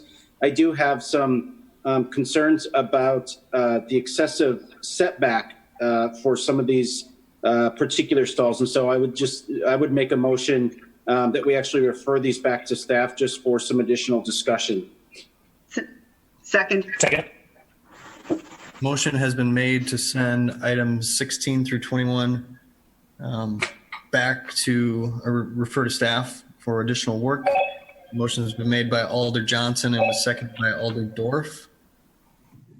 All in favor will signify by saying aye. Aye. Aye. Opposed, nay. The ayes have it, and those items have been referred to staff. On to the ad hoc committee on elections. Move to approve. Second. Made by Alder Dorf, seconded by Alder Corpus Dax to approve Report T, which is the report of the ad hoc committee on elections from the meetings on May 14th and May 21st, 2020. Any items to be handled separately? Item Talk about number 2. 2. There's one here, Your Honor. I'm sorry, I can't. My touch screen is very touchy. Did you have an item there, Alder Scandal? Yes, it's my item for about referring to the state. Where are you? Number 2. Number 2. Or 3? 2 or 3. 2, probably 2. 2 is regarding the election date, or day rather, and 3 is mail-in voting. 3 mail-in voting. Thank you. Okay, 2 and 3 will be handled separately. Any others? Hearing none others, all in favor of approving the remainder of that report, please signify by saying aye. Aye. Aye. Nay. The ayes have it. The report has been approved with the exception of items 2 and 3. Your wishes regarding item 2? Motion to approve. Second. Second. Made to approve by Alder Scannell, seconded by Alder Dorf. Item was pulled by Alder Vanderleest. Thank you, Mayor. I just wonder why a Saturday? Why would we want to move it to a Saturday? Is that a question for Alder Scannell? That would be a question for anybody that's proposing it. Yep. Alder Scannell? A Saturday is not a school day. I see a problem with polling places, especially with trying to get enough space to exercise social distancing. Getting polling places has been a problem for years, and it would be good if we could use the schools. So we need a day where school's not in session, which is Saturday. So that's why the weekend bowl, so that hopefully I think we could work out something with the schools, if we can work out with the state to change the date, where we would then be able to use the schools for polling places, and I think that would help facilitate a lot of our problems. My question is this: that Alder Vanderleest, you have the floor. Go ahead. Okay, the schools were they weren't really receptive to having the elections at this away from the schools. A lot of them went to churches that were more applicable. But as far as on a Saturday, how does the state elections board, how do they feel about it? What's the input there? Point of orders, Mayor. I don't know. Yeah, I don't know that we have that information, Alder Vanderleest. The one thing that I would note, I think our federal elections are, the date of those elections are set in federal law, so that could be an issue here. But the motion is to refer to protection and policy. Okay, that's fine. Okay, that's fine. Thank you. That answers my question. If you're just going to refer it, thank you. Thank you, Alder. Additional comments? Hearing none, there's a motion and a second. All in favor will signify by saying aye. Aye. Aye. Opposed, nay. Nay. You guys have it. The motion has been referred to the Protection and Policy Committee. Item 3 is in front of us. What do you wish it?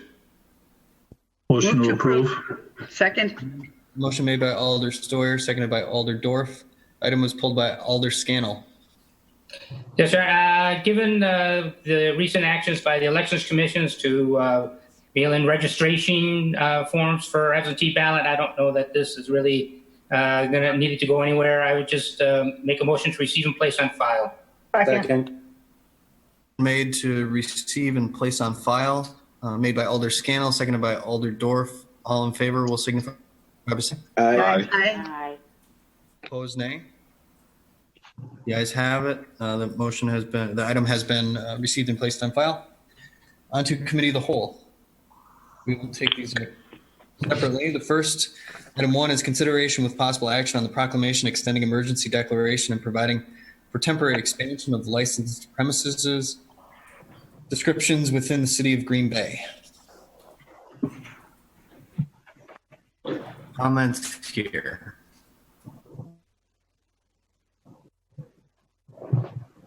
Mayor? Yes, Alder Johnson.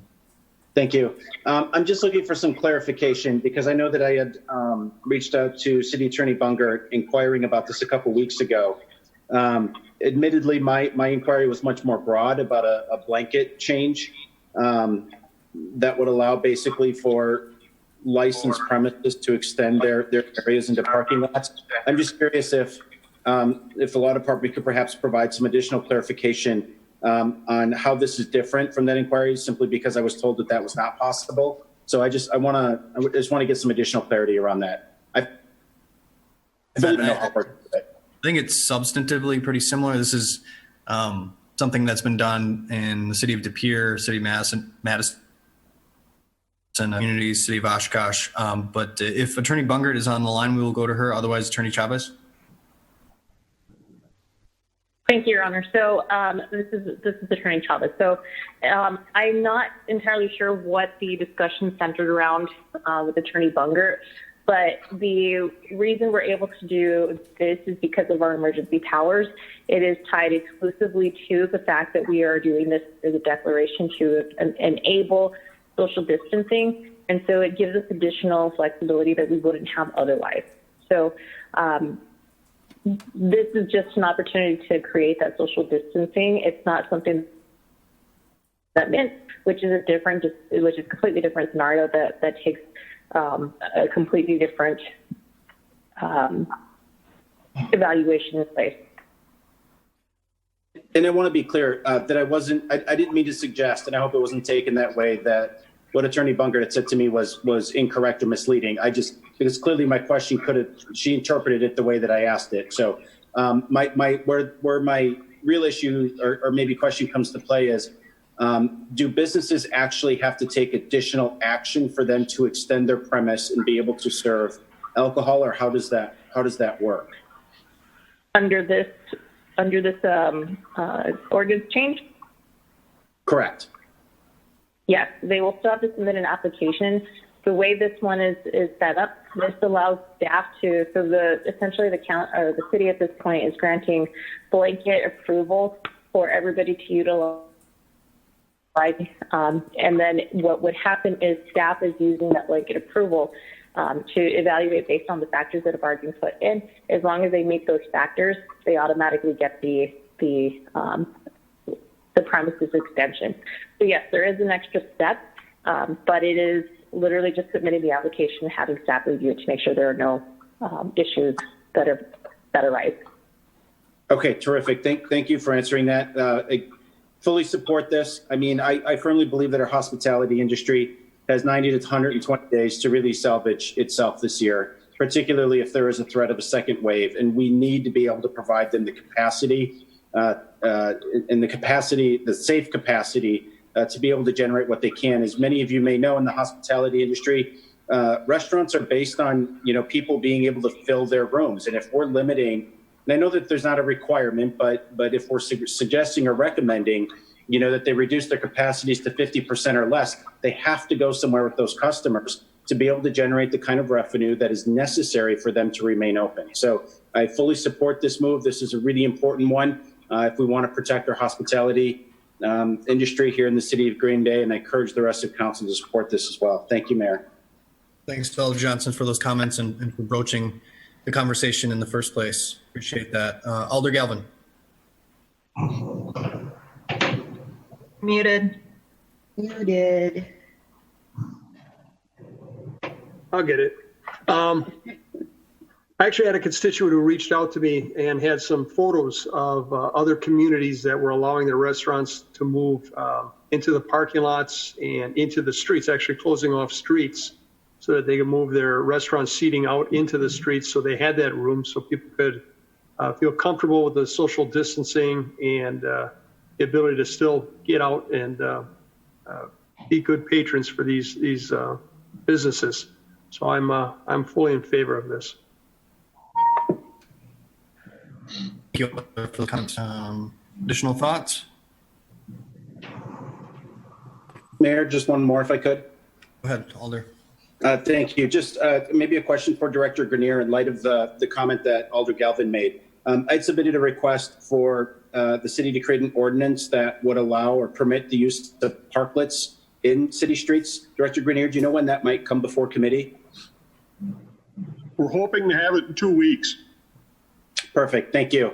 So Alder Galvin, just in response to your question, that would be a permanent ordinance change that council could consider that would allow the creation of parklets for roadways. So 2 weeks, we'll get to talk about that.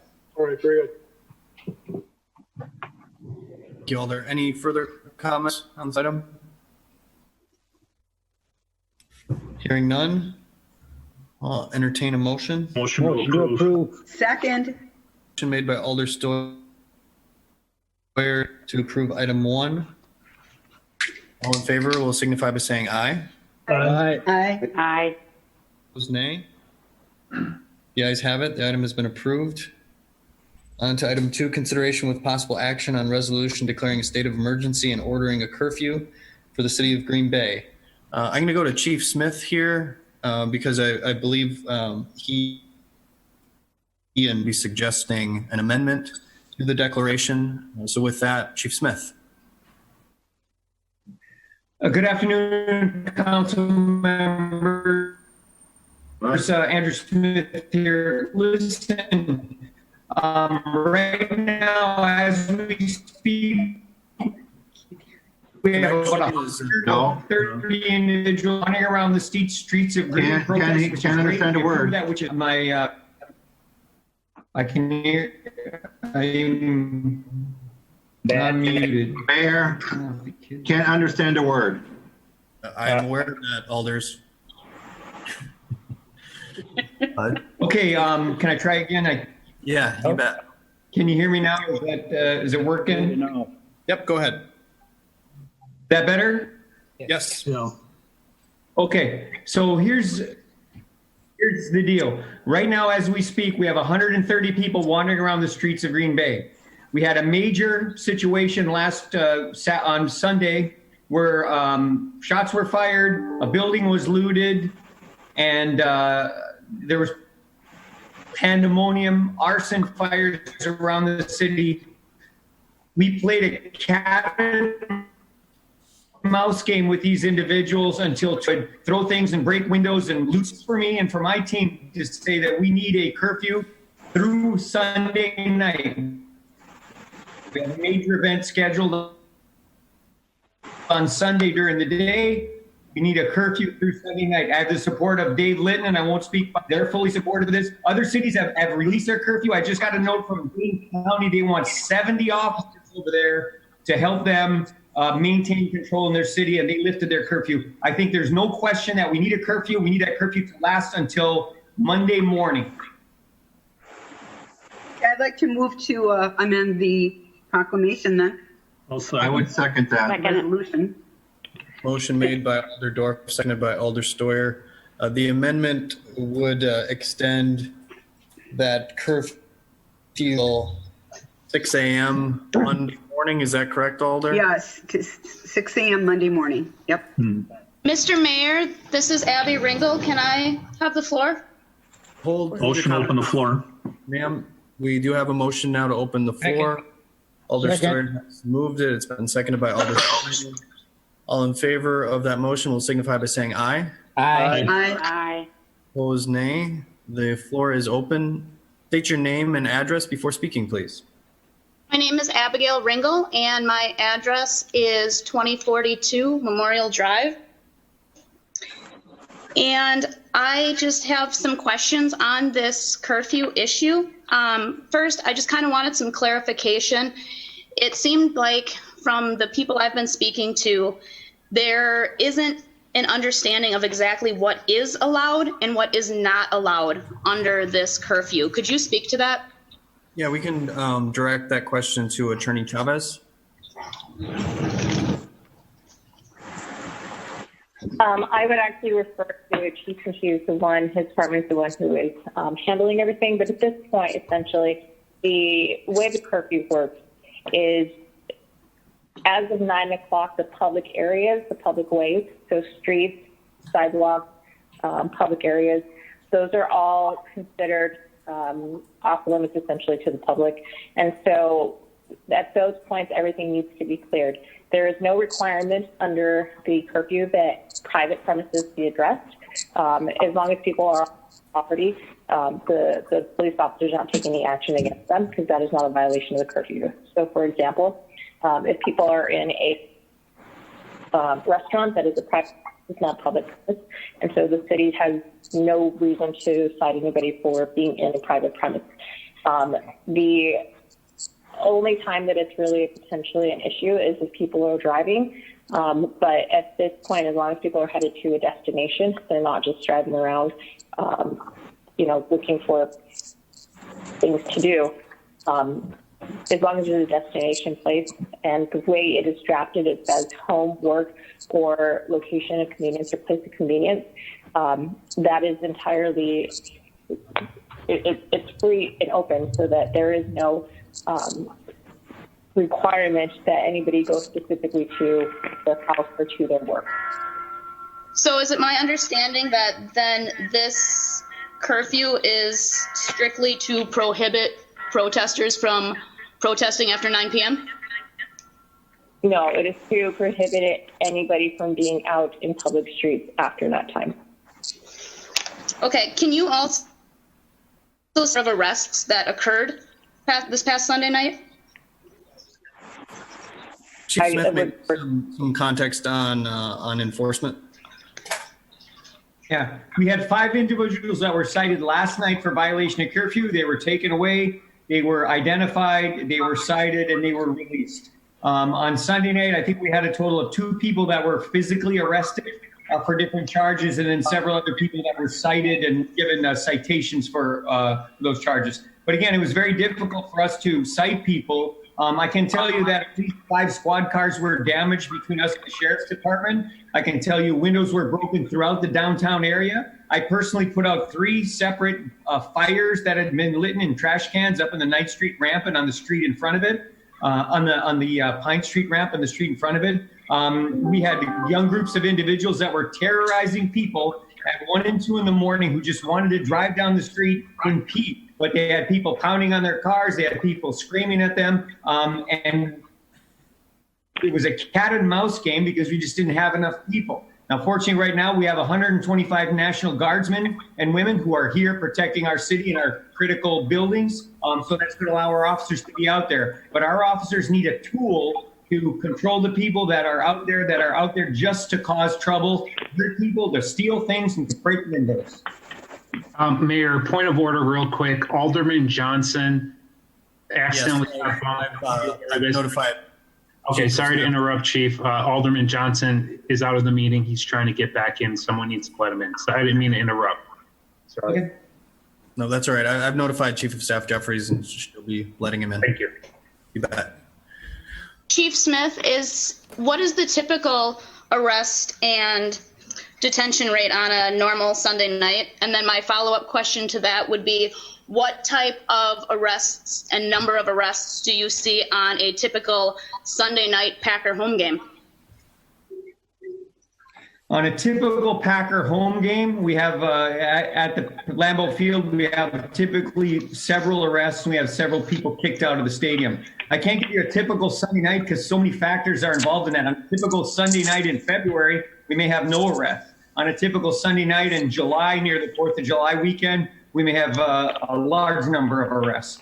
What I'm saying is the pandemonium that was going on with literally hundreds of people in the streets without any regard for the people that were trying to pass through, without any regard for the property rights of people who own buildings or who worked in buildings downtown, throwing rocks and bottles at our officers, at windows, at buildings for no reason other than because they were angry about something. That is lawlessness. That is criminal behavior. This curfew is a tool for us to help curb that criminal behavior that would be going on at night. Again, I don't think it's right that people light fires in parking ramps. And I think we owe it to the people that are trying to get to work or get home from work or get to the grocery store somewhere to keep these streets open and to allow people to live peacefully, especially during the evening hours when on Sunday night we saw pandemonium ensued until close to 3 o'clock.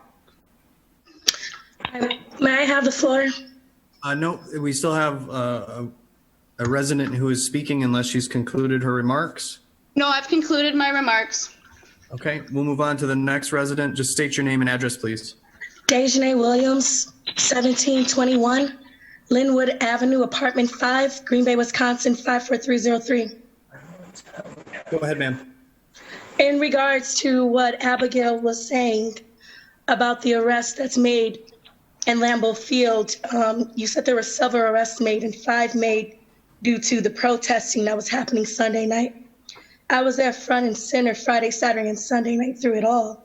So what I am trying to express to you all, why I feel that not be extended, is I feel that that's going to make people more angry and make them feel more oppressed when the whole purpose of them marching and chanting is against injustice and police brutality. You bringing out more National Guards with bigger guns for children that we all know they were kids that weren't with the movement, but kids that were being kids, that's going to make them feel more oppressed and more angry. And I feel like day or night, if they're feeling angry and they want to be violent, they'll just do that in the daytime. I don't feel like the curfew is going to stop them from doing what they want to do. I feel like if anything, it's going to trigger them more. And that's me witnessing that on the media myself. So I feel like what we need to do, what I'm trying to do peacefully protesting and working with the mayor myself, and I've talked to the chief myself personally too, and you guys understood where I'm coming from, is I feel like we need to talk to the youth. If your child is vandalizing walls at your house, you don't pull out guns and tear gas and you redirect and you talk to them. I've been talking to them.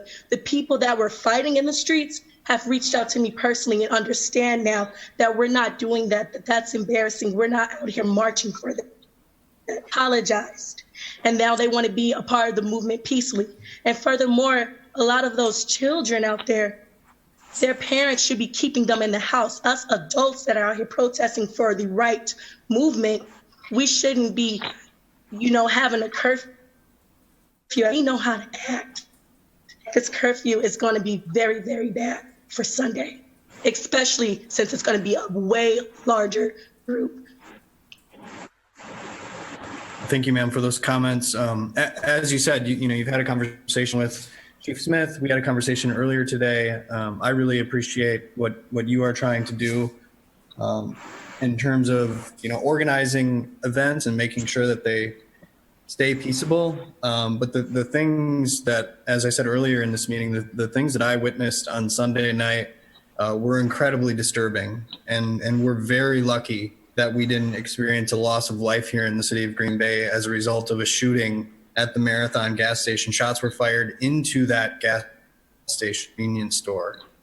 I also witnessed or have witnessed since video of someone waving a gun around in the Adams Street parking lot. That was reported to Chief Smith and I as we were traveling around downtown surveying things. Have since seen footage. That was also very disturbing. There was a hit and run, which appeared to me to be intentional on Washington Street that evening as well. And so I am 110% in favor of people demonstrating peaceably, exercising their First Amendment rights. There is no reason, however, that they can't do that within the hours that are available to them within the confines of this curfew. Chief Smith, any further comments from you? Mr. Mayor, I couldn't agree with you more. We will, not only have we supported, but we facilitated marches. We worked to keep the streets clear so that marchers could travel freely in whatever place throughout the city that they wanted. Today, we provided water to marchers because it was 90 degrees out and they were in front of our police station. And everything we can to help facilitate that. But I agree with you. After 9, 10, 11 o'clock, my mom used to say no good comes out with a kid being out after dark, after 10 o'clock. And I don't see a reason why people need to be able to wander the streets and do the things that you and I saw them do at 11, 12, 1, 2, 3 o'clock at night. And we just don't have, it's putting everybody in danger, including them.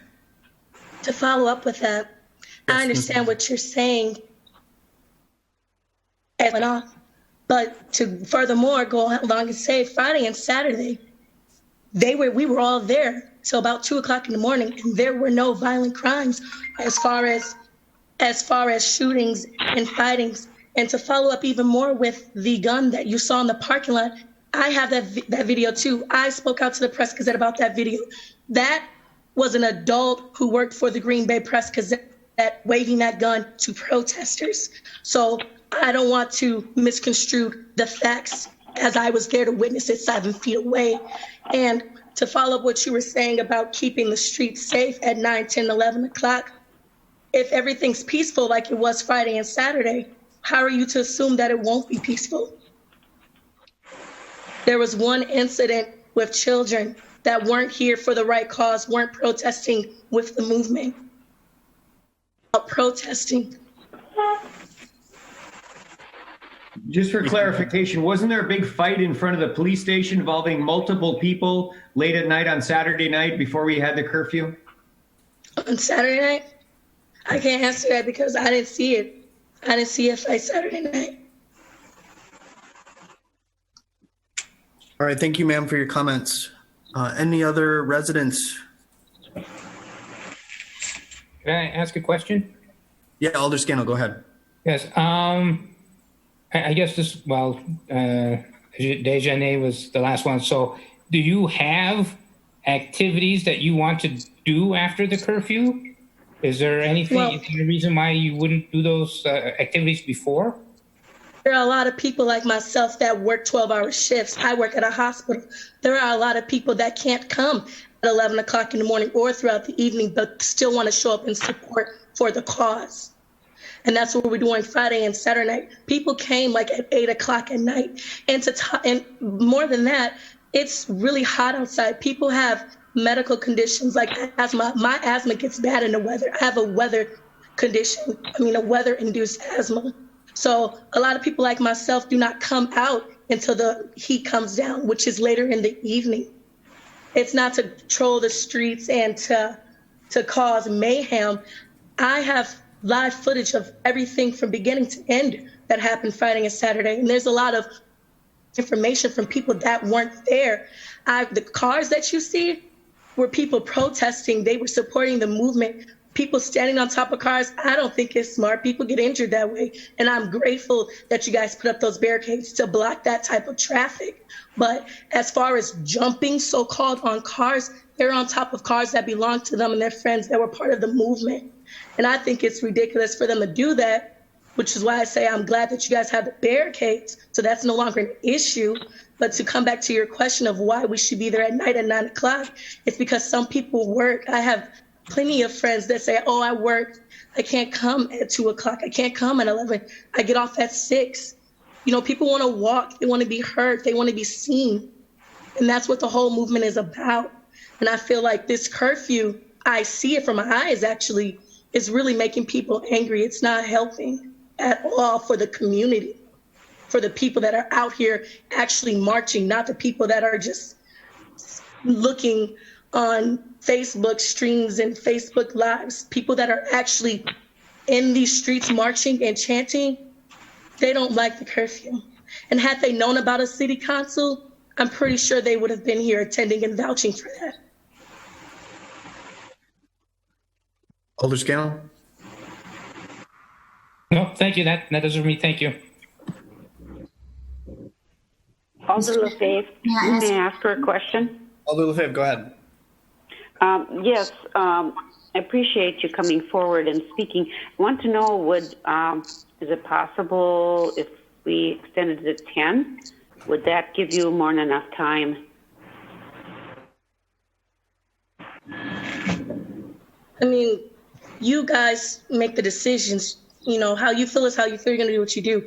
I'm just saying what I'm reading, the hundreds of posts and comments that I'm receiving and messages about this curfew and about these big guns that people are seeing with the National Guards. It's agitating. The crowd was peaceful for the majority of the weekend. Extending to 10 o'clock, an extra hour, I honestly can't say what it will do, if it'll be beneficial. I don't know. I just feel like people feel oppressed. And the whole Black Lives Matter movement is because of police brutality, injustice, and feeling oppressed. People feel like you're taking something away from them by telling them that they need to go inside. People don't feel safe because it might be rumors, it might not be. I haven't visualized with my own eyes, but people are saying people are being dragged out of cars for being outside past curfew. People can't walk down the street without getting detained because that makes the community upset. People are not happy with this curfew. I understand the vandalism that happened and the looting. I'm not behind that. I don't support that. I don't condone that. And since this happened on Sunday, people feel bad for what they've done. People have expressed their feelings about what they've done and come forward. The guy that was locked up, who shouldn't have been locked up, I don't know if you guys saw the video, but he was breaking up the protesters from targeting the police, and he was detained and tackled on the ground and beat up by the police. He actually got out of jail, and the first thing he did was people came forward to him who looted the store, and it's on live on Facebook. He gave all of that merchandise back to the playground store that was broken into. But you guys don't see that because you're not physically out here with us in the community. I am. I actually see these people on their media and see how they feel. And I'm trying to express that with you because I want to keep it peaceful. It was peaceful Friday and Saturday. Sunday, it became commotion because of a dumb kid that shot guns off in the air because he thought it was cool just because he had a gun. I don't agree with that, but that has nothing to do with what we're out here protesting and fighting for. That wasn't the movement. That we shouldn't all be penalized for that. Thanks for your comments, ma'am. Any questions from alders? Alder Gerlach. Alder Gerlach, go ahead. Thank you. Both Alder LaFave and Alder Scannell asked the first question I really wanted to ask, which was, is there some reason you can't get the work done by 9 o'clock? But Ms. Williams, I would like to ask you, you seem to be a leader. Am I interpreting that correctly, that you have some leadership skills and you're playing a kind of a leadership role in this? Honestly, Friday, I said I was not going to protest because I felt personally like we're not going to be heard. Nothing's going to change. People asked me to come out, so I came out and I chanted and I said what I said and I talked to the youth because the youth are the future, and days, these are just my off days from work. I've never done anything like this before, and over this weekend, people have made me the leader. People have giving me that role. I just speak how I feel. With the Black Lives Matter and with the police, like I said, children, you're wrong for what you did. I'm not afraid to voice how I feel. People tell me, oh, you don't get it. You're supposed to be Black. You're supposed to think like this and that. No, right is right. Wrong is wrong. I tell everyone how I feel. And if that is leadership skills, then yes, I guess that's what they made me leader. So you sound to me like a natural leader. And I just wondered, because you do definitely appear to be not only a natural leader, but a willing leader. I wonder if you would work with us. If we, as Alder Lefebvre has suggested, that perhaps the chief would be willing to start the curfew at 10, would you be willing to work with us to try to make that work out so that you can accomplish what you want to accomplish, which is very, very important? And we can also be assured that at 10 o'clock, everything will be closed down and safe. Would you be willing to try to do that? And it's not my place to be able to say that, but I just wonder. I mean, I'm willing to do whatever. I mean, I'm working with the mayor and the chief because I want peace, but I don't feel like 10 o'clock would help because I know people that don't get off until 10 o'clock, that work at nursing homes as a CNA, that work 2 to 10. And some people want to come out and march for an hour or two. That's midnight right there. I mean, I understand what you're saying, but I'm just saying how I feel like that would go. I don't feel like it'll be helpful. Okay, let me ask you this. If they work 2 to 10 and the curfew ends at 6 o'clock in the morning, is there any time before 2 o'clock? I mean, does this have to be done at night? Excuse me for my ignorance. I'm old. No, you're fine. No. Do you have to do this at night? Can it be done during the day? And that brings me back to, I think it's Alder Scannell. He was talking about that. And as I mentioned in the morning, some people like myself, I personally do not come out in the morning. I do not come out until it's not as humid and it's not as hot because I will flare up and have an asthma attack. You have to think about stuff like that too. Some people in the morning don't wake up that early. There's a lot of young people out here marching and talking. Hey, up all night, 3, 4 o'clock in the morning, don't wake up until the afternoon or the evening. There are people that work throughout the morning too. Community, and I'm 100% behind that. But as far as I don't think that's going to protect the community because, like I said,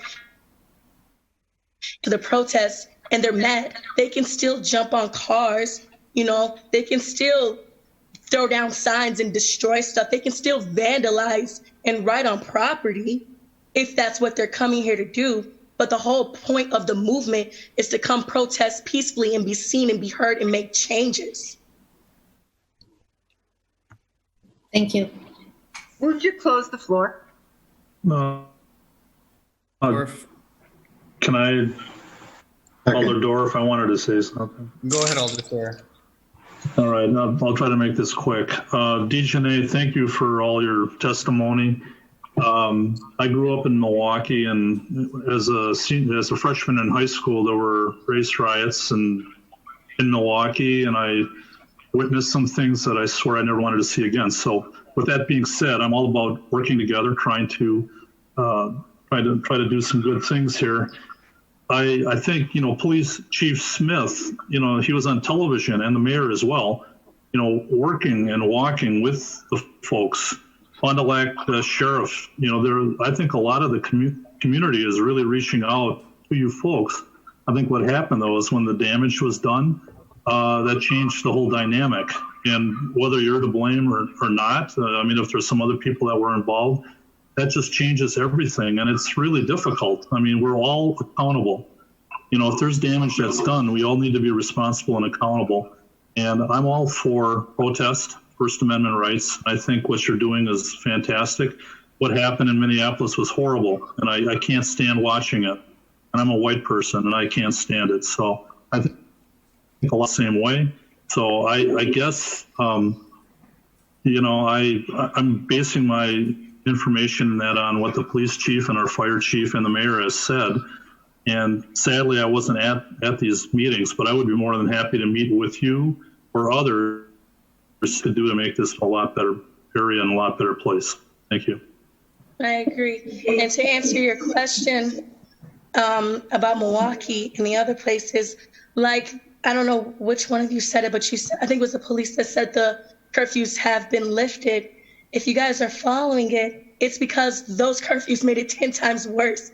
Those people were still coming out at night, going way more chaotic than it was before the curfew. So that's why the curfews are being lifted. But you guys are gonna think what you want to think, make the decision that you want to make. I feel better that I've said my piece and told you how I felt about it to prevent whatever chaotic stuff may or may not happen based on these curfew. Motion to close the floor.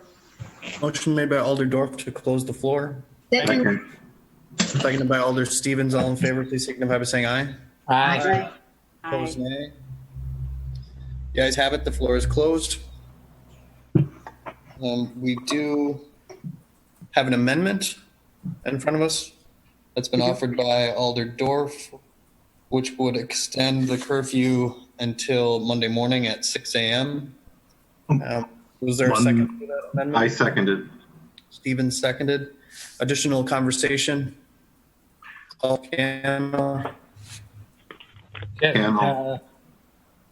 Thank you, Your Honor. Thank you, Your Honor. This is for Chief Smith. Well, first, let me make well, let's get the information out.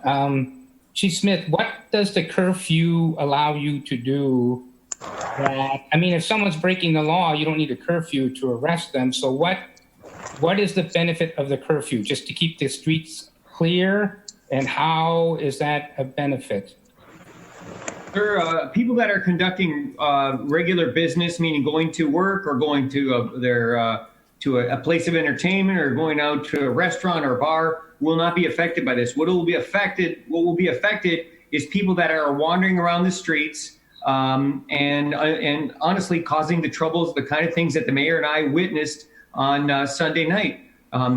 People that are wandering from place to place with no real purpose.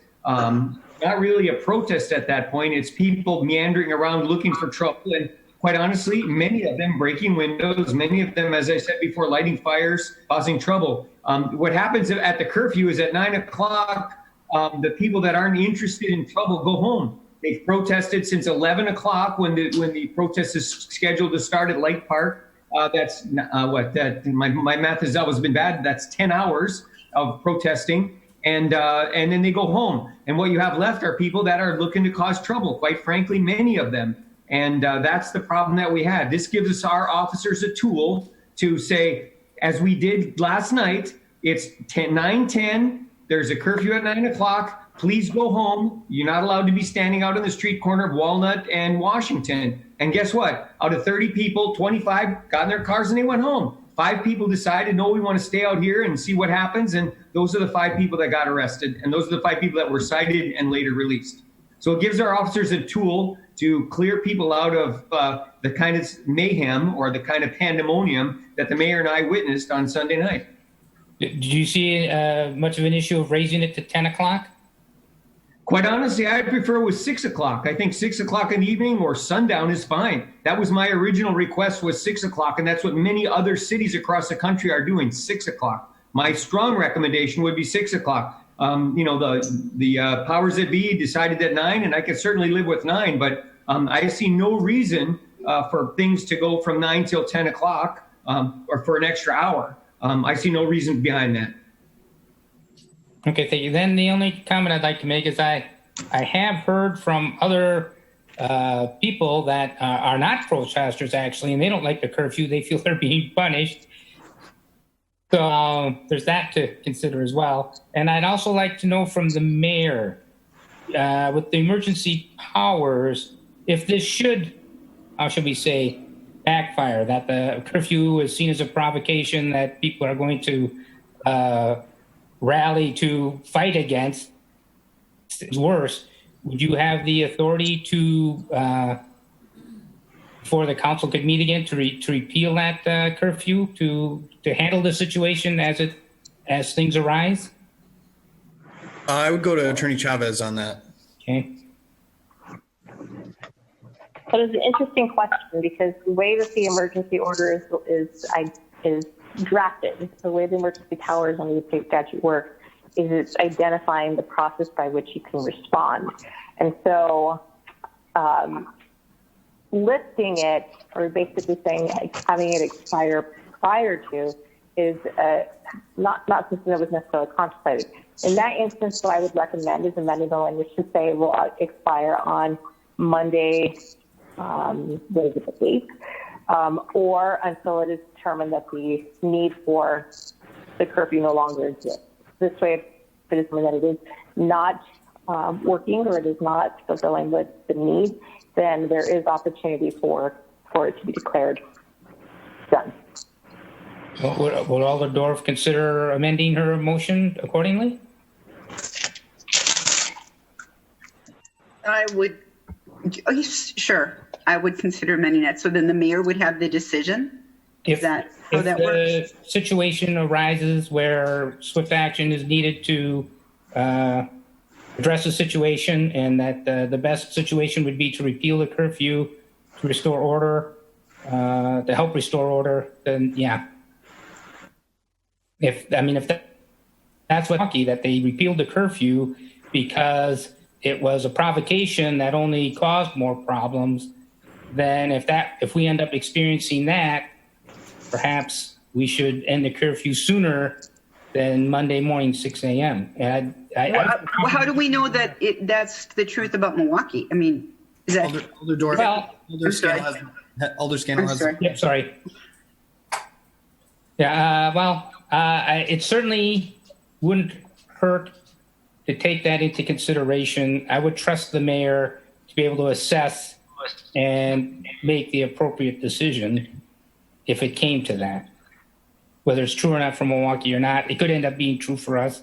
It certainly is a possibility that there are people who are upset and may see this as a provocation that they would just want to instead of complying with. I should hope not. I know the mayor and the chief and certainly all of us are trying to work with people to make this a positive, constructive protest. But there's all kinds of people out there. There's only so much that control people have. I'd feel comfortable going forward with this if we had some flexibility in it. Thank you. Other comments? Well, yes, I'm being asked if I will amend my amendment. The only reason I would amend it is not for those reasons. I would amend it if we don't need the curfew anymore. If for some reason it's determined by the mayor and the emergency manager and the chief of police that they would recommend we didn't need it anymore, then without me amending it, would it have to stay in place until Monday morning if suddenly we determine we don't need it anymore? Can someone clarify that? Can you go over that again, Attorney Chavez, for us? So are you asking as far as what the recommended language or the process for it? Well, what does it do if I amend the motion and say that it can be repealed by the mayor? So it would just allow it to be the way I would word it would say shall automatically expire at I believe it's 6 a.m. on Monday, June 8th, or earlier if it is determined by the mayor and or emergency manager that the curfew, the conditions giving rise to the curfew and the emergency declaration no longer exist. Yes, I would amend it to exactly what Attorney Chavez just said. I'll second that. Okay, motion has been made and seconded. You have further comments, Alder Dorf? I don't. Okay, Alder Galvin. Your Honor, these crowd control situations can be very fluid. They can blow up on you in a second and sometimes never happen, even though it looks like you may have a heck of a storm coming. I'm very concerned. I don't want to take away any ability that the police department has to be able to respond and respond correctly any situation that may arise. And that is my concern with lifting the curfew prior to the date that we're looking at right now. I mean, things may be calm for 2-3 days. There may not even be any protesting. And then someone takes advantage of that, and we don't have the resources or the ability to react quickly. What we saw happen downtown was really, compared to many other places, very, very minor. I've never seen it here in my entire career. Even during the Vietnam War protests, I've never seen anything like this happen in our community. And like you said, Mayor, it was very startling to have it happen. And we put ourselves in a position that we're not able to respond and do what needs to be done to maintain control and protect our citizens. Thank you. Thank you, Alder. Further comments? Yep, I do. Go ahead, Alder. Alder Weary, go ahead. Oh, thank you. I just heard Alder. I didn't hear me. Thank you. I did want to go back to one of Chief Smith's comments just to get a clarification. Did you mention that there were 130 people right now walking around? Yes, sir. That is correct. Right now, there are wandering around downtown being followed by my officers or monitored 130 people. Peaceful Why are they protest- being followed? It's not even curfew yet. Right. We monitor to make sure that they're safe, to make sure that there's no drunk drivers plowing into them. And we have to make sure that, we can close the streets for them to allow them to go from place to place. Right now, we have about 130 of them. So far peaceful, which is great. We support it. We encourage it. We facilitate it. But it needs to be done by 9 o'clock. So they got about another half hour. Extend the curfew to Monday, Tuesday. They can go out there and protest, and by 11 o'clock, would be crazy. That doesn't help. Point of order. Jeffries, please mute. Thank you. I mean, I'd be glad. Did you just mute the only voice of color? The floor is closed. This is a discussion among our city council. The floor was open. Public testimony was offered and accepted and appreciated. This is a discussion among council at this point, and we have to have order in the meeting. Okay, thank you, Chief, and thank you, Mr. Mayor. I mean, if there's more pertinent information to listen to, I'd be more than happy to open the floor, but for now, I'd like to give my 2 cents worth, and then we can deal with that. I don't think anybody wants to mute anybody, right? That's not it at all, but we have to have it orderly. If the purpose of this, is to address gatherings in public spaces, the way it's is very singular. All persons shall cease vehicular and pedestrian travel, public ways, streets, sidewalks, and highways, and return to their homes, places of work, and other convenient place. It's written to address one person, any person.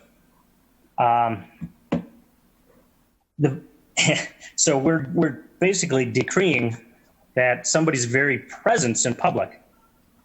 If you're in public, you're doing an unlawful act. You're going for a jog at 4 a.m. because you work weird hours. That says no matter how we're going to enforce it, that says you're doing something illegal. And so it could set us up for, enforcing it in different ways with different people. What if I want to run out at midnight to Quick Trip and get, some of their scrumptious donuts? Well, this says I can't. I don't work there. This just seems, I understand what's going on around the nation, but dang it, we are not Chicago, Philadelphia, Milwaukee. We're not there. And it's sad how easily we give up our freedom for some perceived safety. We're just handing it over. Like, I'll stay in my house till Sunday night between those hours. So I'm going to give it up. What the heck? I'm not going to vote to extend it.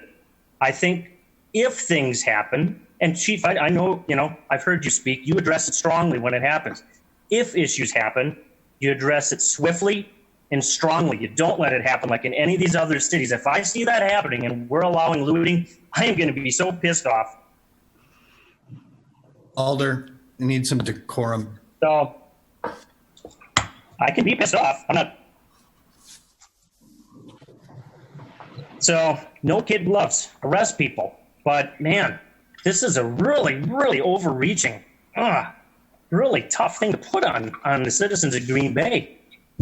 I can't be in favor of it. There's got to be a better way. This is America. There's got to be a better way. Thanks. Thanks, Alder. Further comments on the amendment? Alder Corpus Dax. Alder LaFave. Alder Corpus Dax. Thank you, Mayor. I'm not in favor of this curfew either. Ms. Williams made a good point that it's oppressing a people that have already been oppressed. People have the right to protest peacefully. Yes, there were people out there that had nothing to do with the protest and what was going on. They were people who were out there to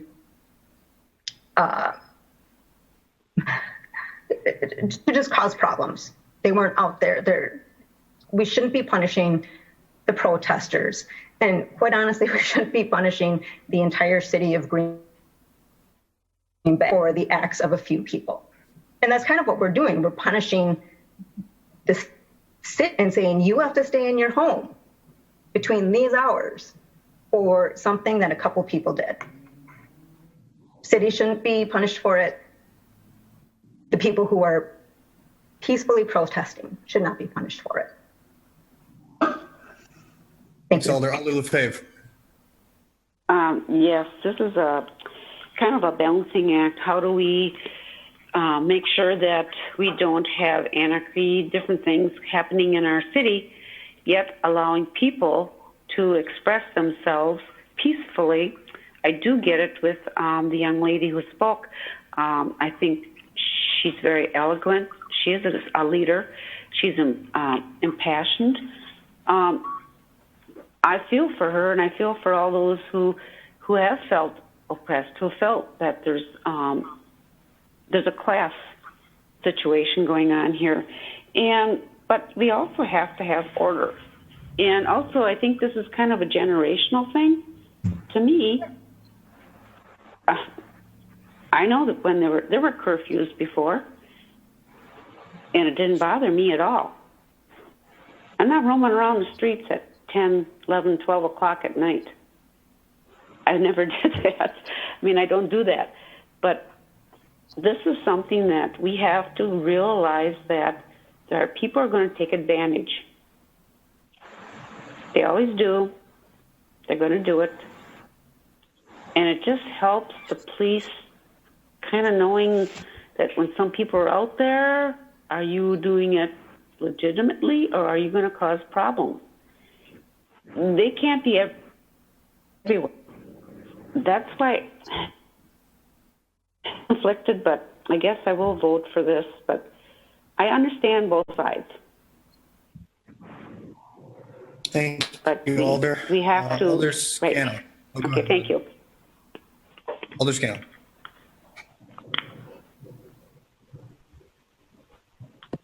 I don't know that I had my button pushed, but I guess I was just thinking that, my training as an educator was it's bad practice to punish them for an individual's acts, and that's a common thing that happens, and it's generally not a good way to manage a classroom. I too am a little conflicted here. I believe if we did not extend this, we have had peace out for a while here now. But if we did get another round of violence, the mayor would have the authority to issue another curfew emergency. But of course, we want to try and preempt, be proactive to prevent that. I'm not sure if the curfew does or doesn't. So I'm a little conflicted here also. And I guess that's all I got to say. Thank you. Alder Galvin.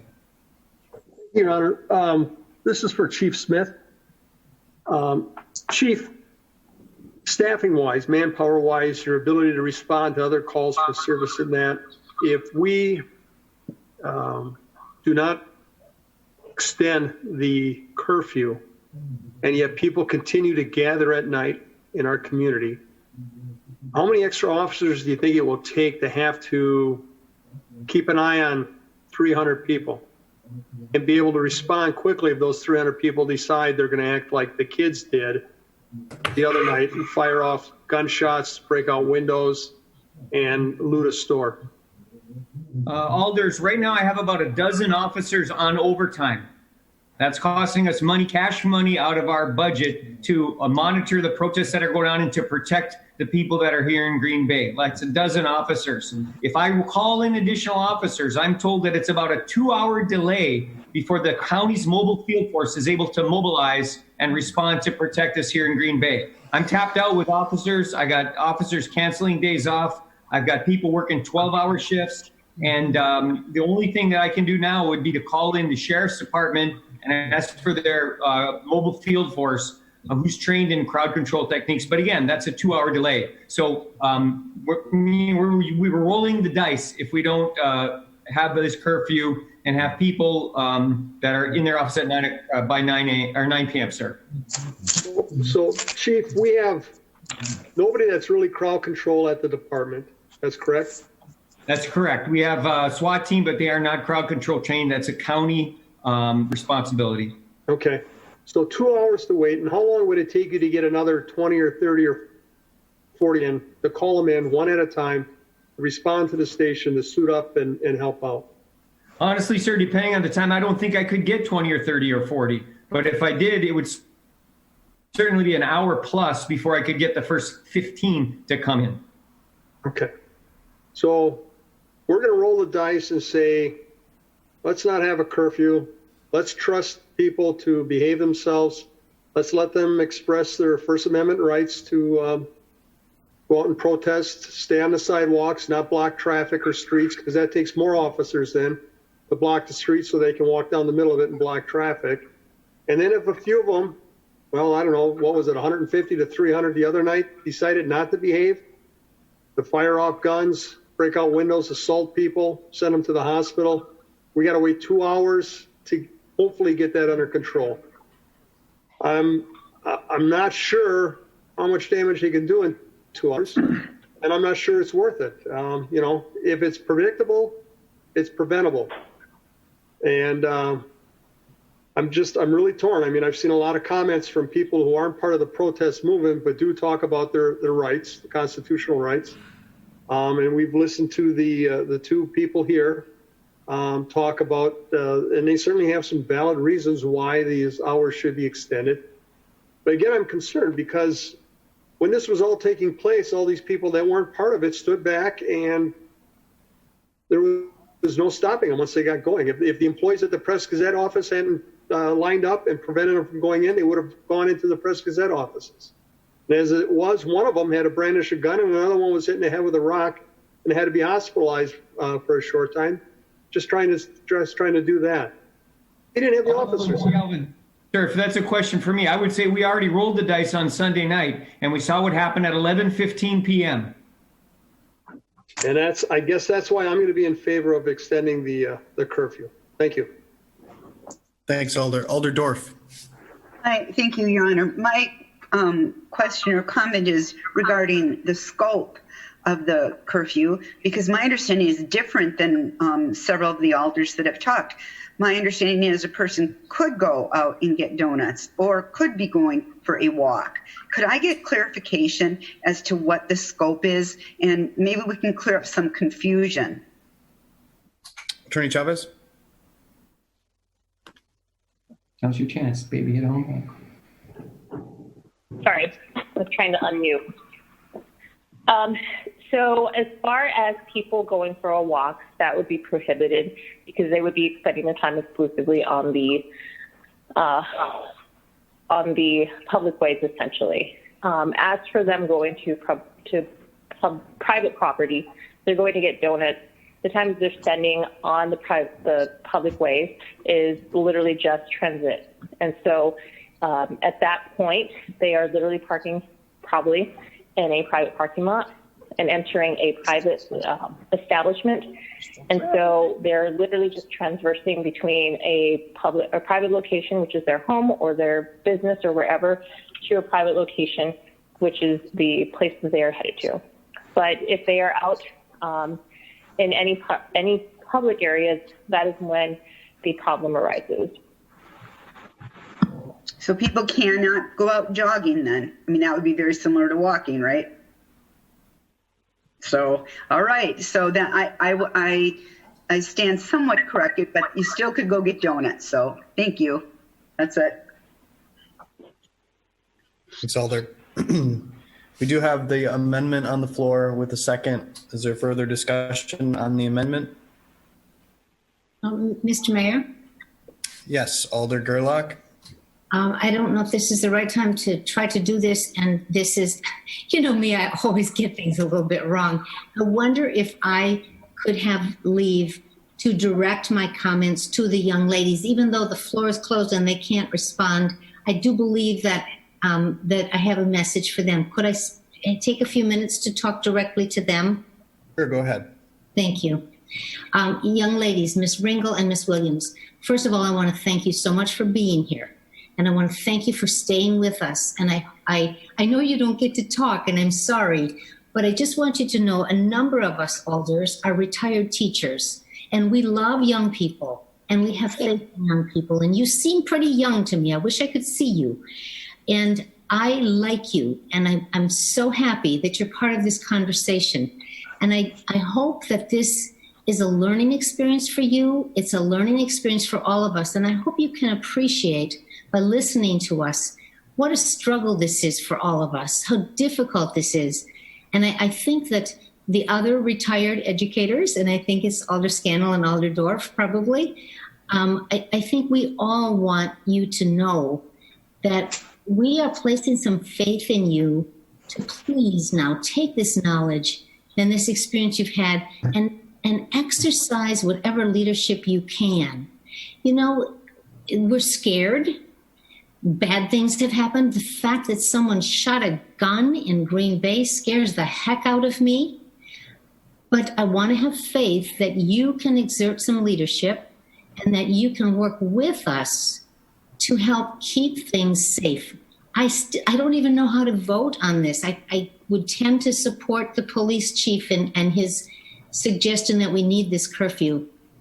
But curfew or not, if we don't have the positive cooperation of the people who are justly protesting, it's going to turn out awful.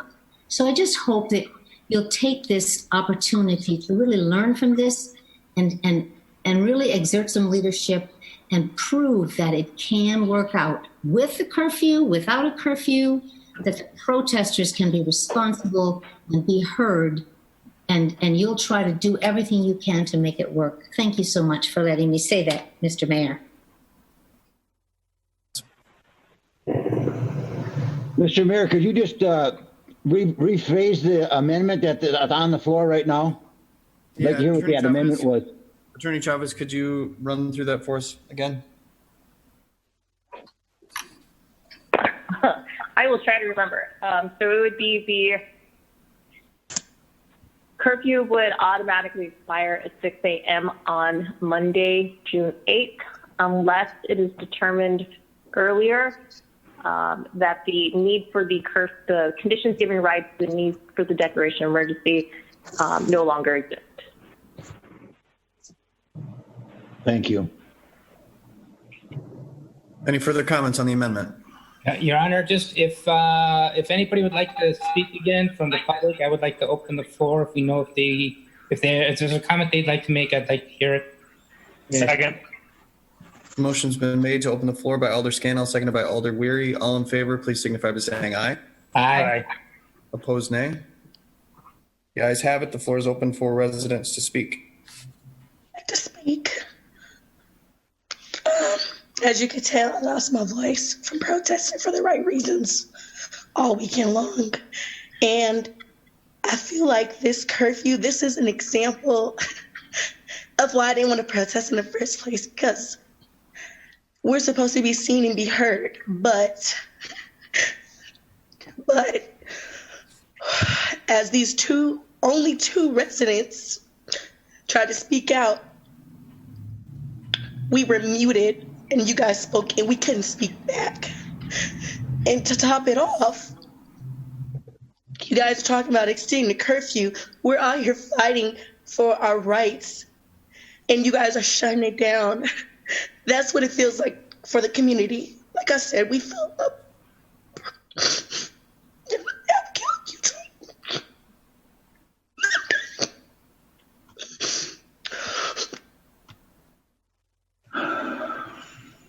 You know, as a white woman, all I can be is an ally. And I'm really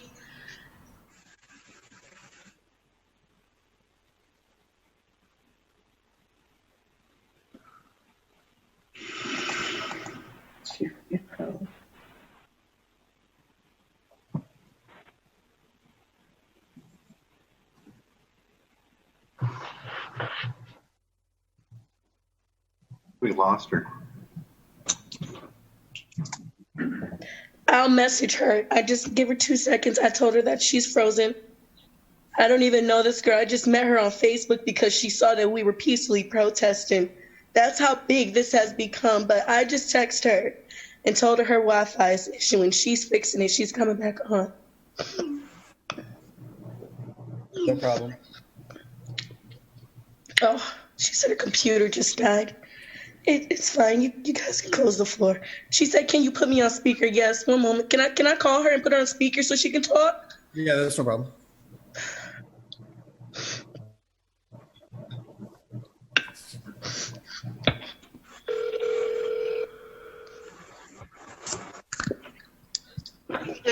Hi. You got a speaker? Okay. I apologize. My computer decided to die because technology is great. But as I was saying, I'm really saddened by your decision tonight. The only thing we can do is hear our brothers and sisters of color, and you have done that tonight. And it's a shame, and I'm ashamed of the city of Green Bay. I'm hurt. Can't believe that we're sitting here discussing whether or not we should allow the people of Green Bay to exercise their First Amendment rights. I don't understand how you can sit there and see people protesting the overreach of the use of police and then bring in more police and think that's going to be a solution. How can you tell me I can't go for a walk after 9 p.m.? How can you tell me I can't take my dog out because I live in an apartment and I have to take her out to go to the bathroom? This is a clear violation of our constitutional rights. And I'm ashamed, and I hope you're ashamed of yourself too.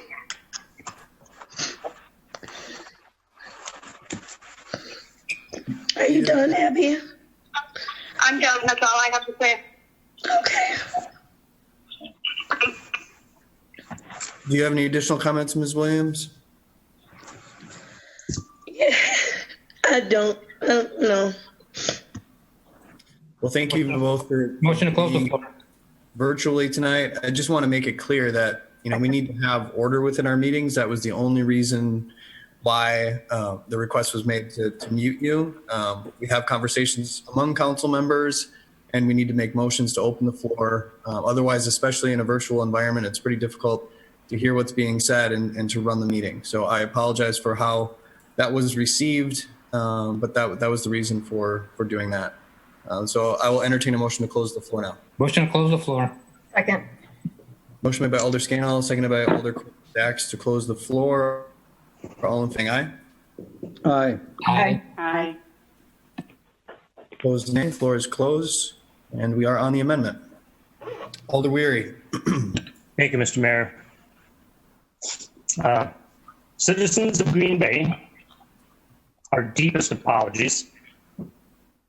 We sincerely regret curtailing your constitutional rights. but it truly, truly is in your best interest. So if you could use that as a PSA later on, thanks.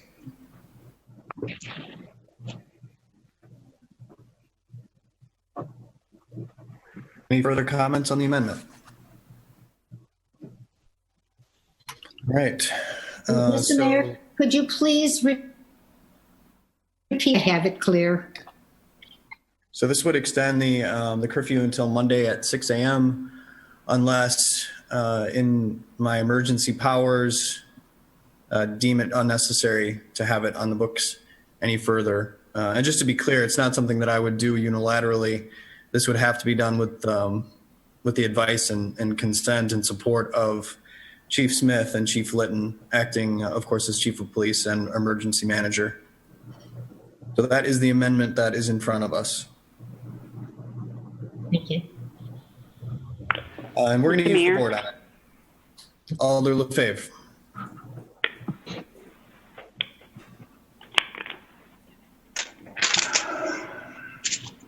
Alder LaFave, did you have a comment? Yes, I'm just going to say that I'm going to very reluctantly vote yes. Okay. Yes, Thanks, it's a Alder. yes, so reluctant not. Alder Dorf, Yes? did you have a request to speak? No, oh, I'm sorry, I didn't turn it off. Sorry. Nope.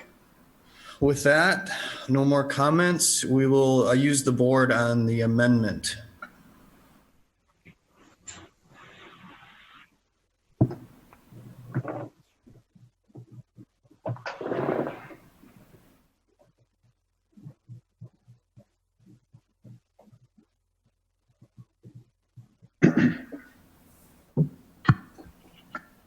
Didn't come up.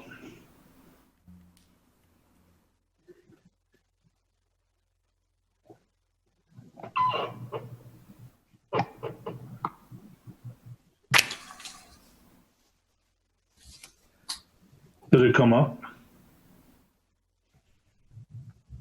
Everyone has voted. It's not coming up on mine. How would you like to be recorded, Alder? I'm going to say no.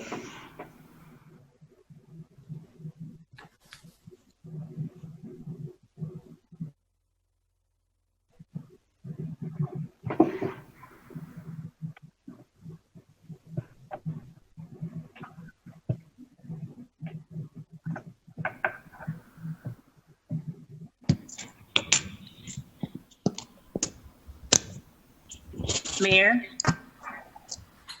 Yes, clerk. Kim just lost power. Got it. Do you have? Yeah, her whole house. Oh, wonderful. Does anyone else have access to the board? Mayor, this is my. Director Ronick? Yes. Give me a couple minutes here, please.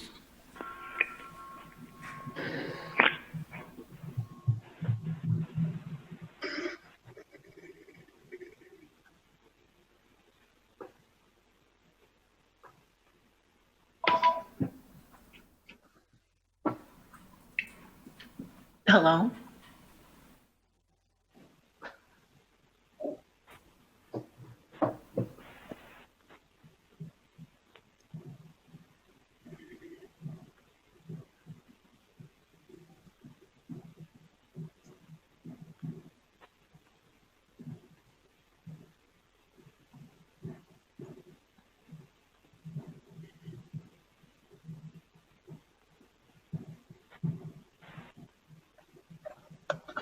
Can somebody give me the letter and number of the agenda item?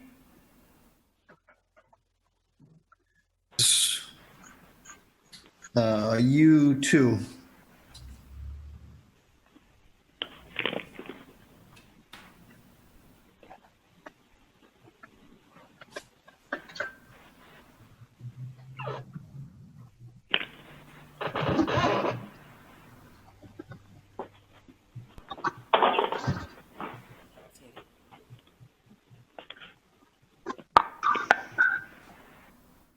Mr. Mayor, while we're waiting, just a question, not about this though. Can we meet in person on the 29th? It's 4 weeks away. Questions out of order, Alder. Okay. Well, then it's a suggestion. How's that? Very well.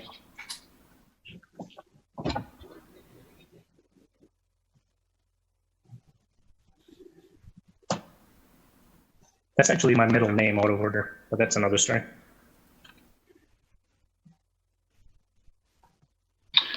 Well, I'm right here at the screen where it says add vote. Did everybody vote? Or should I start the vote? Might be easier. I voted. It might be easier just to conduct the vote again. Yeah, I'm not sure if that's going to allow me to do that. I hit start voted. Oop, just popped up again. It came up. Okay, yeah, I see some people voting now. The thing about this is generally Kim was always a co-host. I am not a I won't be able to share the Yeah, the I'm a vote host. I to think the I can Zoom share meeting my screen. panel. Excuse me, Mike. This is I'm Celestine. willing to take a screenshot and email it to all districts, all alderpersons. Can you Could hear you me? read it though for the public? I will read it, yes. Wait, Okay, thank you. Mayor, can you hear me? Right now, Alder Vanderleest and Alder Stoyer need to vote. Well, like I said, my screen's not coming up. And you I wanted voted no. I voted no. Is Alder Vanderleest lost power? I think he lives right next to Kim. I've been there. Yeah, he's not on here anymore. Yeah, he might have lost power too. Yeah, we need to meet. I could call him. Please do, Alder. Mr. Mayor, Alder Vanderleest's power is completely out. I got him on the phone. He's voting for the amendment. Okay. I don't know. He should be present to vote. Well, can we put him on? That would work. Yeah. No offense, Greg. I have a tally of 8 yeses and 4 nos. Aldersdorf, Galvin, Stevens, Brunette, Vanderleest, Scannell, Lefebvre, and Gerlach were yes. Please Stoyer and Corpus Dax are no. For handling that vote for us. Now we are on the item itself as amended. Voicemail box of So there's the vote being displayed. 8-4, motion succeeds. The amendment succeeds. As I said, we have the item in front of us now. Move to approve. Do you need a motion? Motion made by Alder Dorf to approve as amended, Second. seconded by Alder Galvin. Further comments? Seeing none, we'll use the board again. Hopefully, if Director Ronick can display that for us. Quite frankly, I don't know how that displayed the first time. We'll try to do it accidentally again. All right.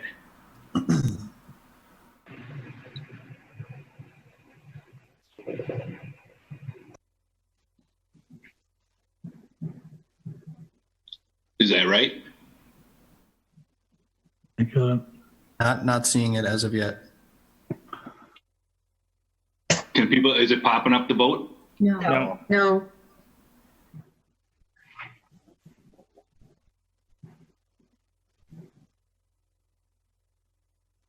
Now it is. Alder Scannell, do you still have Alder Vanderleest on the line? He went to voicemail. I'll try again. Mr. Mayor, I've got Alder Vanderleest, and he votes yes. Okay, can you put him on speaker just so Oh, sure. Hang on. They want you on speaker. Oh, shoot. Hit the wrong button. I disconnected. Oh my God. Alder Stoyer, you have to vote? I think he'll call me back. No. Dan.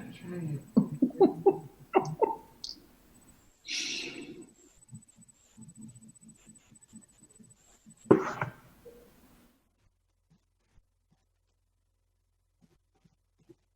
am waiting for Elder Vanderleest's vote. I don't believe. Hang on, I'm have reached the voicemail box. I'm getting voicemail.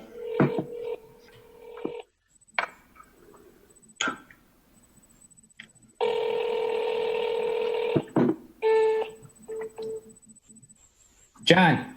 Hi, John. Yeah, I must have lost you there, Randy. I'm Yeah. in ordinance 1 there, general ordinance 16-20, ordinance grading section 3303. Yep.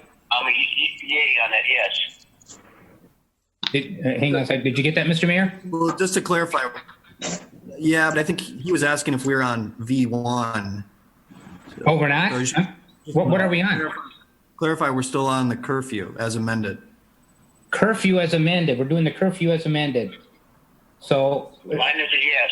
In other words, I'll accept that on that curfew. thank you. You've got it. Yep. Okay.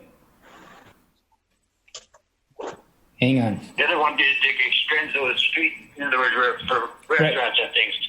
We're No, not- mine is on that as well. Right. We're not there yet, and I'll let you know because I've got you on speaker, and they'll pick it up from speaker, so they want to hear it directly from you, not me. Just mute yourself, Alder.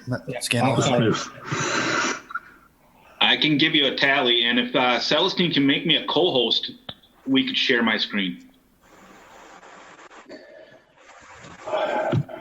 Okay, well, why don't you just read through it for us and make sure there's a screenshot if you're unable to display. Correct. Vote total was 8 yes, 4 no. Those voting yes are Alders Dorf, Galvin, Stevens, Brunette, Vanderleest, and Gerlach. Those voting no are Johnson, Weary, Stoyer, and Corpus Dax. Thank you, Director Ronick. That motion succeeds 8-4. We are on to ordinances first reading for adoption. Motion to advance. Motion has been made by Alder Scannell, seconded by Alder Weary, was it? Yes. Sorry, it's to adopt. First reading. It's for adoption. Oh, I'm sorry. Yeah.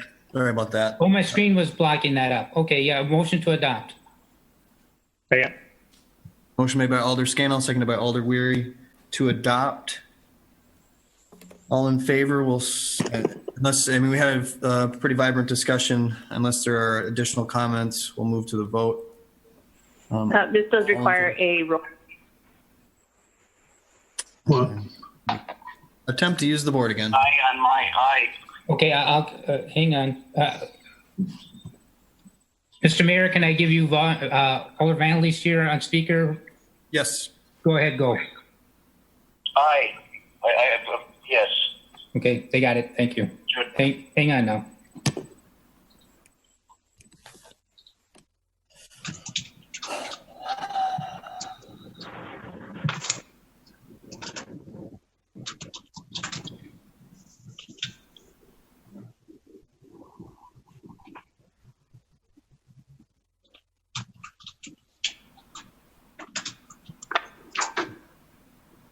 Alders Weary, Vanderleest, and Stoyer.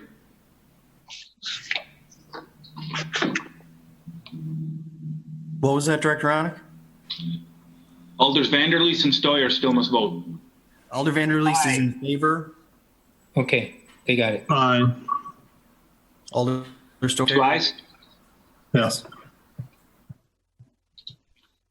That vote passed unanimously. Let me see if I can share my screen. We trust you. All Okay. right. Motion succeeds unanimously. On to resolutions. You may, under suspension of the rules, adopt resolutions 1 through 16 together with one roll call vote. Move to suspend the rules. Second. Made to suspend the rules by Alder Dorf, seconded by Alder Stevens. Let's take the items up with one roll call vote. All in favor of the motion, please signify by saying aye. Aye. Aye. Are you in favor of taking all the motions at once? Okay. Aye. Aye. Yes. Yes. Okay. Opposed, nay. The ayes have it. The rules are suspended. Entertain a motion to adopt resolutions 1 through 16. Motion to adopt. Second. Second. Made by Alder Scannell, seconded by We're Alder taking them all Dorf. together, all the resolutions, now we're going to tap them. Hang on. Please use the board again. Okay, Alder, this is Alder Vanderleest. Aye. It'll be aye. Did you get that, Mr. Mayor? We did. Okay, hang on now. I got to vote. Would you like me sharing my screen? Yes, please. Okay. Those voted unanimously.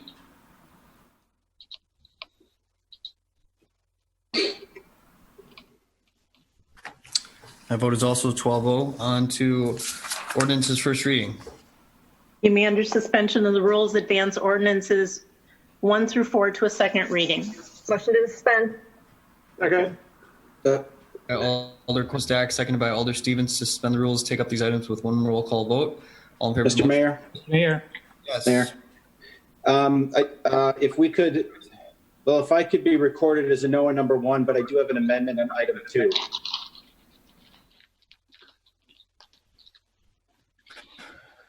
So maybe All right. 2 could be handled separately. Yes, we could. And Mayor, That will take up okay, and Mayor, items 1, 3, and 4 with one roll call vote. I'll entertain a motion on that. Mayor, Motion has excuse me, been made. Mayor. Alder in Hang on, favor. hang on. Yes, I'll vote yes on 1 to 3, but number 4, it's a no. Okay, let's just take them up individually. Yeah. Okay. On item 1, Motion to approve. motion Or made advance, I'm sorry. motion to advance made by Alder Second. Scan, seconded by Alder Stoyer. Any discussion?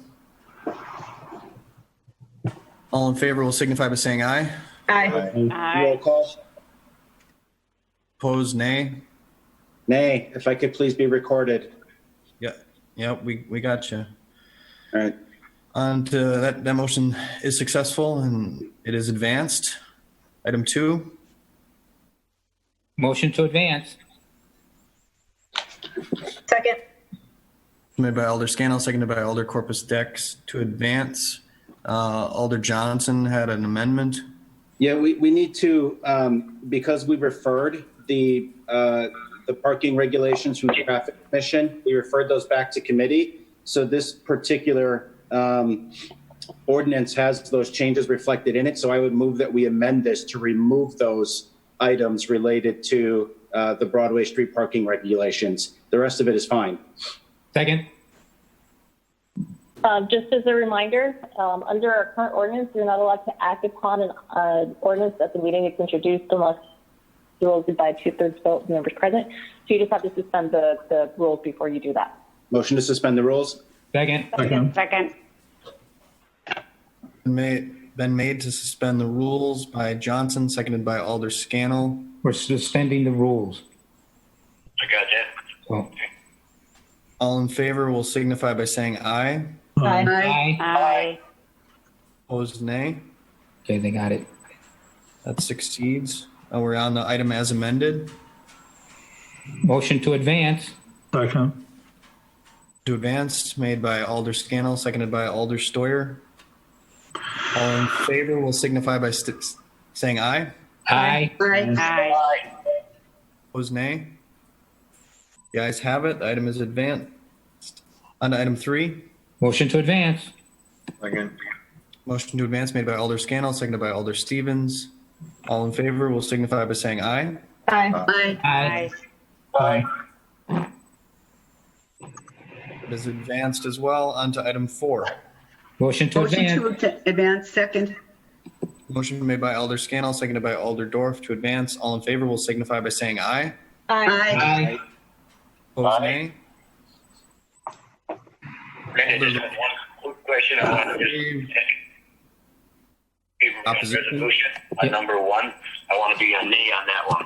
I just saw my paperwork here. Okay. In other words, on resolution 1, just have jot me down as a nay. Okay. On that authorized use condition for 2475 Shady Oak. Oh, yeah, okay, hang on. You could just Yep. refer that to him. Thank you. Mr. Mayor, Yes. Alder Vanderleest just realized that on the resolutions, he would like to be recorded as a nay on number W1. number one. Number one. That will be noted. And as I said, Alder LaFave noted her opposition to X4, so that will be noted as well. Okay, you're in. You got it. Thank you. On to referral of petitions and communications. Alder Dorf. Okay, thank you, Mayor. So this goes to improvement in services. Due to the recent notification to the city that the grant proposal to deal with the flooding on Beach Road will not be funded, I'm asking that an alternate source of funding be located to deal with the flooding this year. The county has set aside $500,000 in this budget year to help with this project. There's a high likelihood that this funding may not be available next year. Thank you, Alder. Alder Stoyer. Thank you, Your Honor. This is to either finance or the mayor's office to create an ad hoc committee to look at ways and methods to adjust downward the 2020 City of Green Bay bonding schedule and the potential 2021 City of Green Bay budget, with participants from the City of Green Bay citizenry, city alders, and city staff, both administrative and union. This is truly a team effort. Thank you. Thanks, Alder. Any others? Mayor? Go ahead, Alder LaFave. Yes, I have three. To Improvement and Services Committee, a request by Freedom House to install a light on St. Anthony Drive by the bus stop. Second one is also Improvement and Services, request the Department of Public Works staff look into the storm sewer backup relating to East Shore Circle all the way down East Shore Drive to California Street. Number three, Protection and Policy, request staff gather a report of all businesses in the city who have Class A liquor, Class B beer, Class B liquor, Class B combination.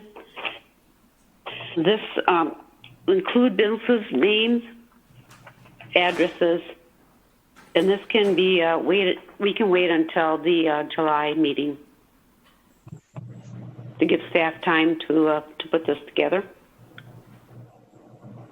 Alder. Any others?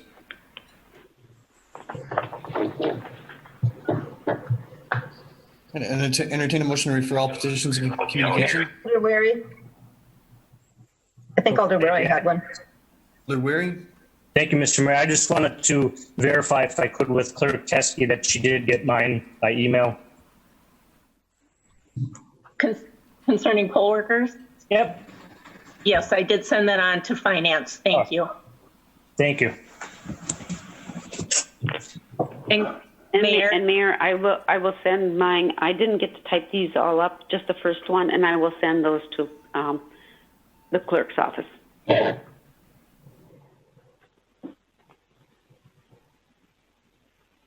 Others? All right, entertain a motion. Motion to refer. Second. Motion made by Alder Scannell, seconded by Alder Dorf to refer all late petitions and communications We'll return them now. to authority. All in favor of the motion, please signify by saying aye. Aye. Aye. Aye. Have it. Adjournment. Mr. Mayor? Mr. Mayor? Oh, Mr. Mayor. Motion on it. I have a question for you. Entertain I'd like to a meet in person, please. I heard that earlier. We have adjournment. I was out of order. Now I want to just say it again. Yeah, you're I think it would be wise. Yeah. Adjourn. Move to adjourn. Let's meet in person. This is enough of this garbage. Thank you. Alder Dorf. Second. To adjourn. Seconded by Alder Scannell. All in favor signify by saying aye. Aye. Opposed, nay. The ayes have it. We're adjourned.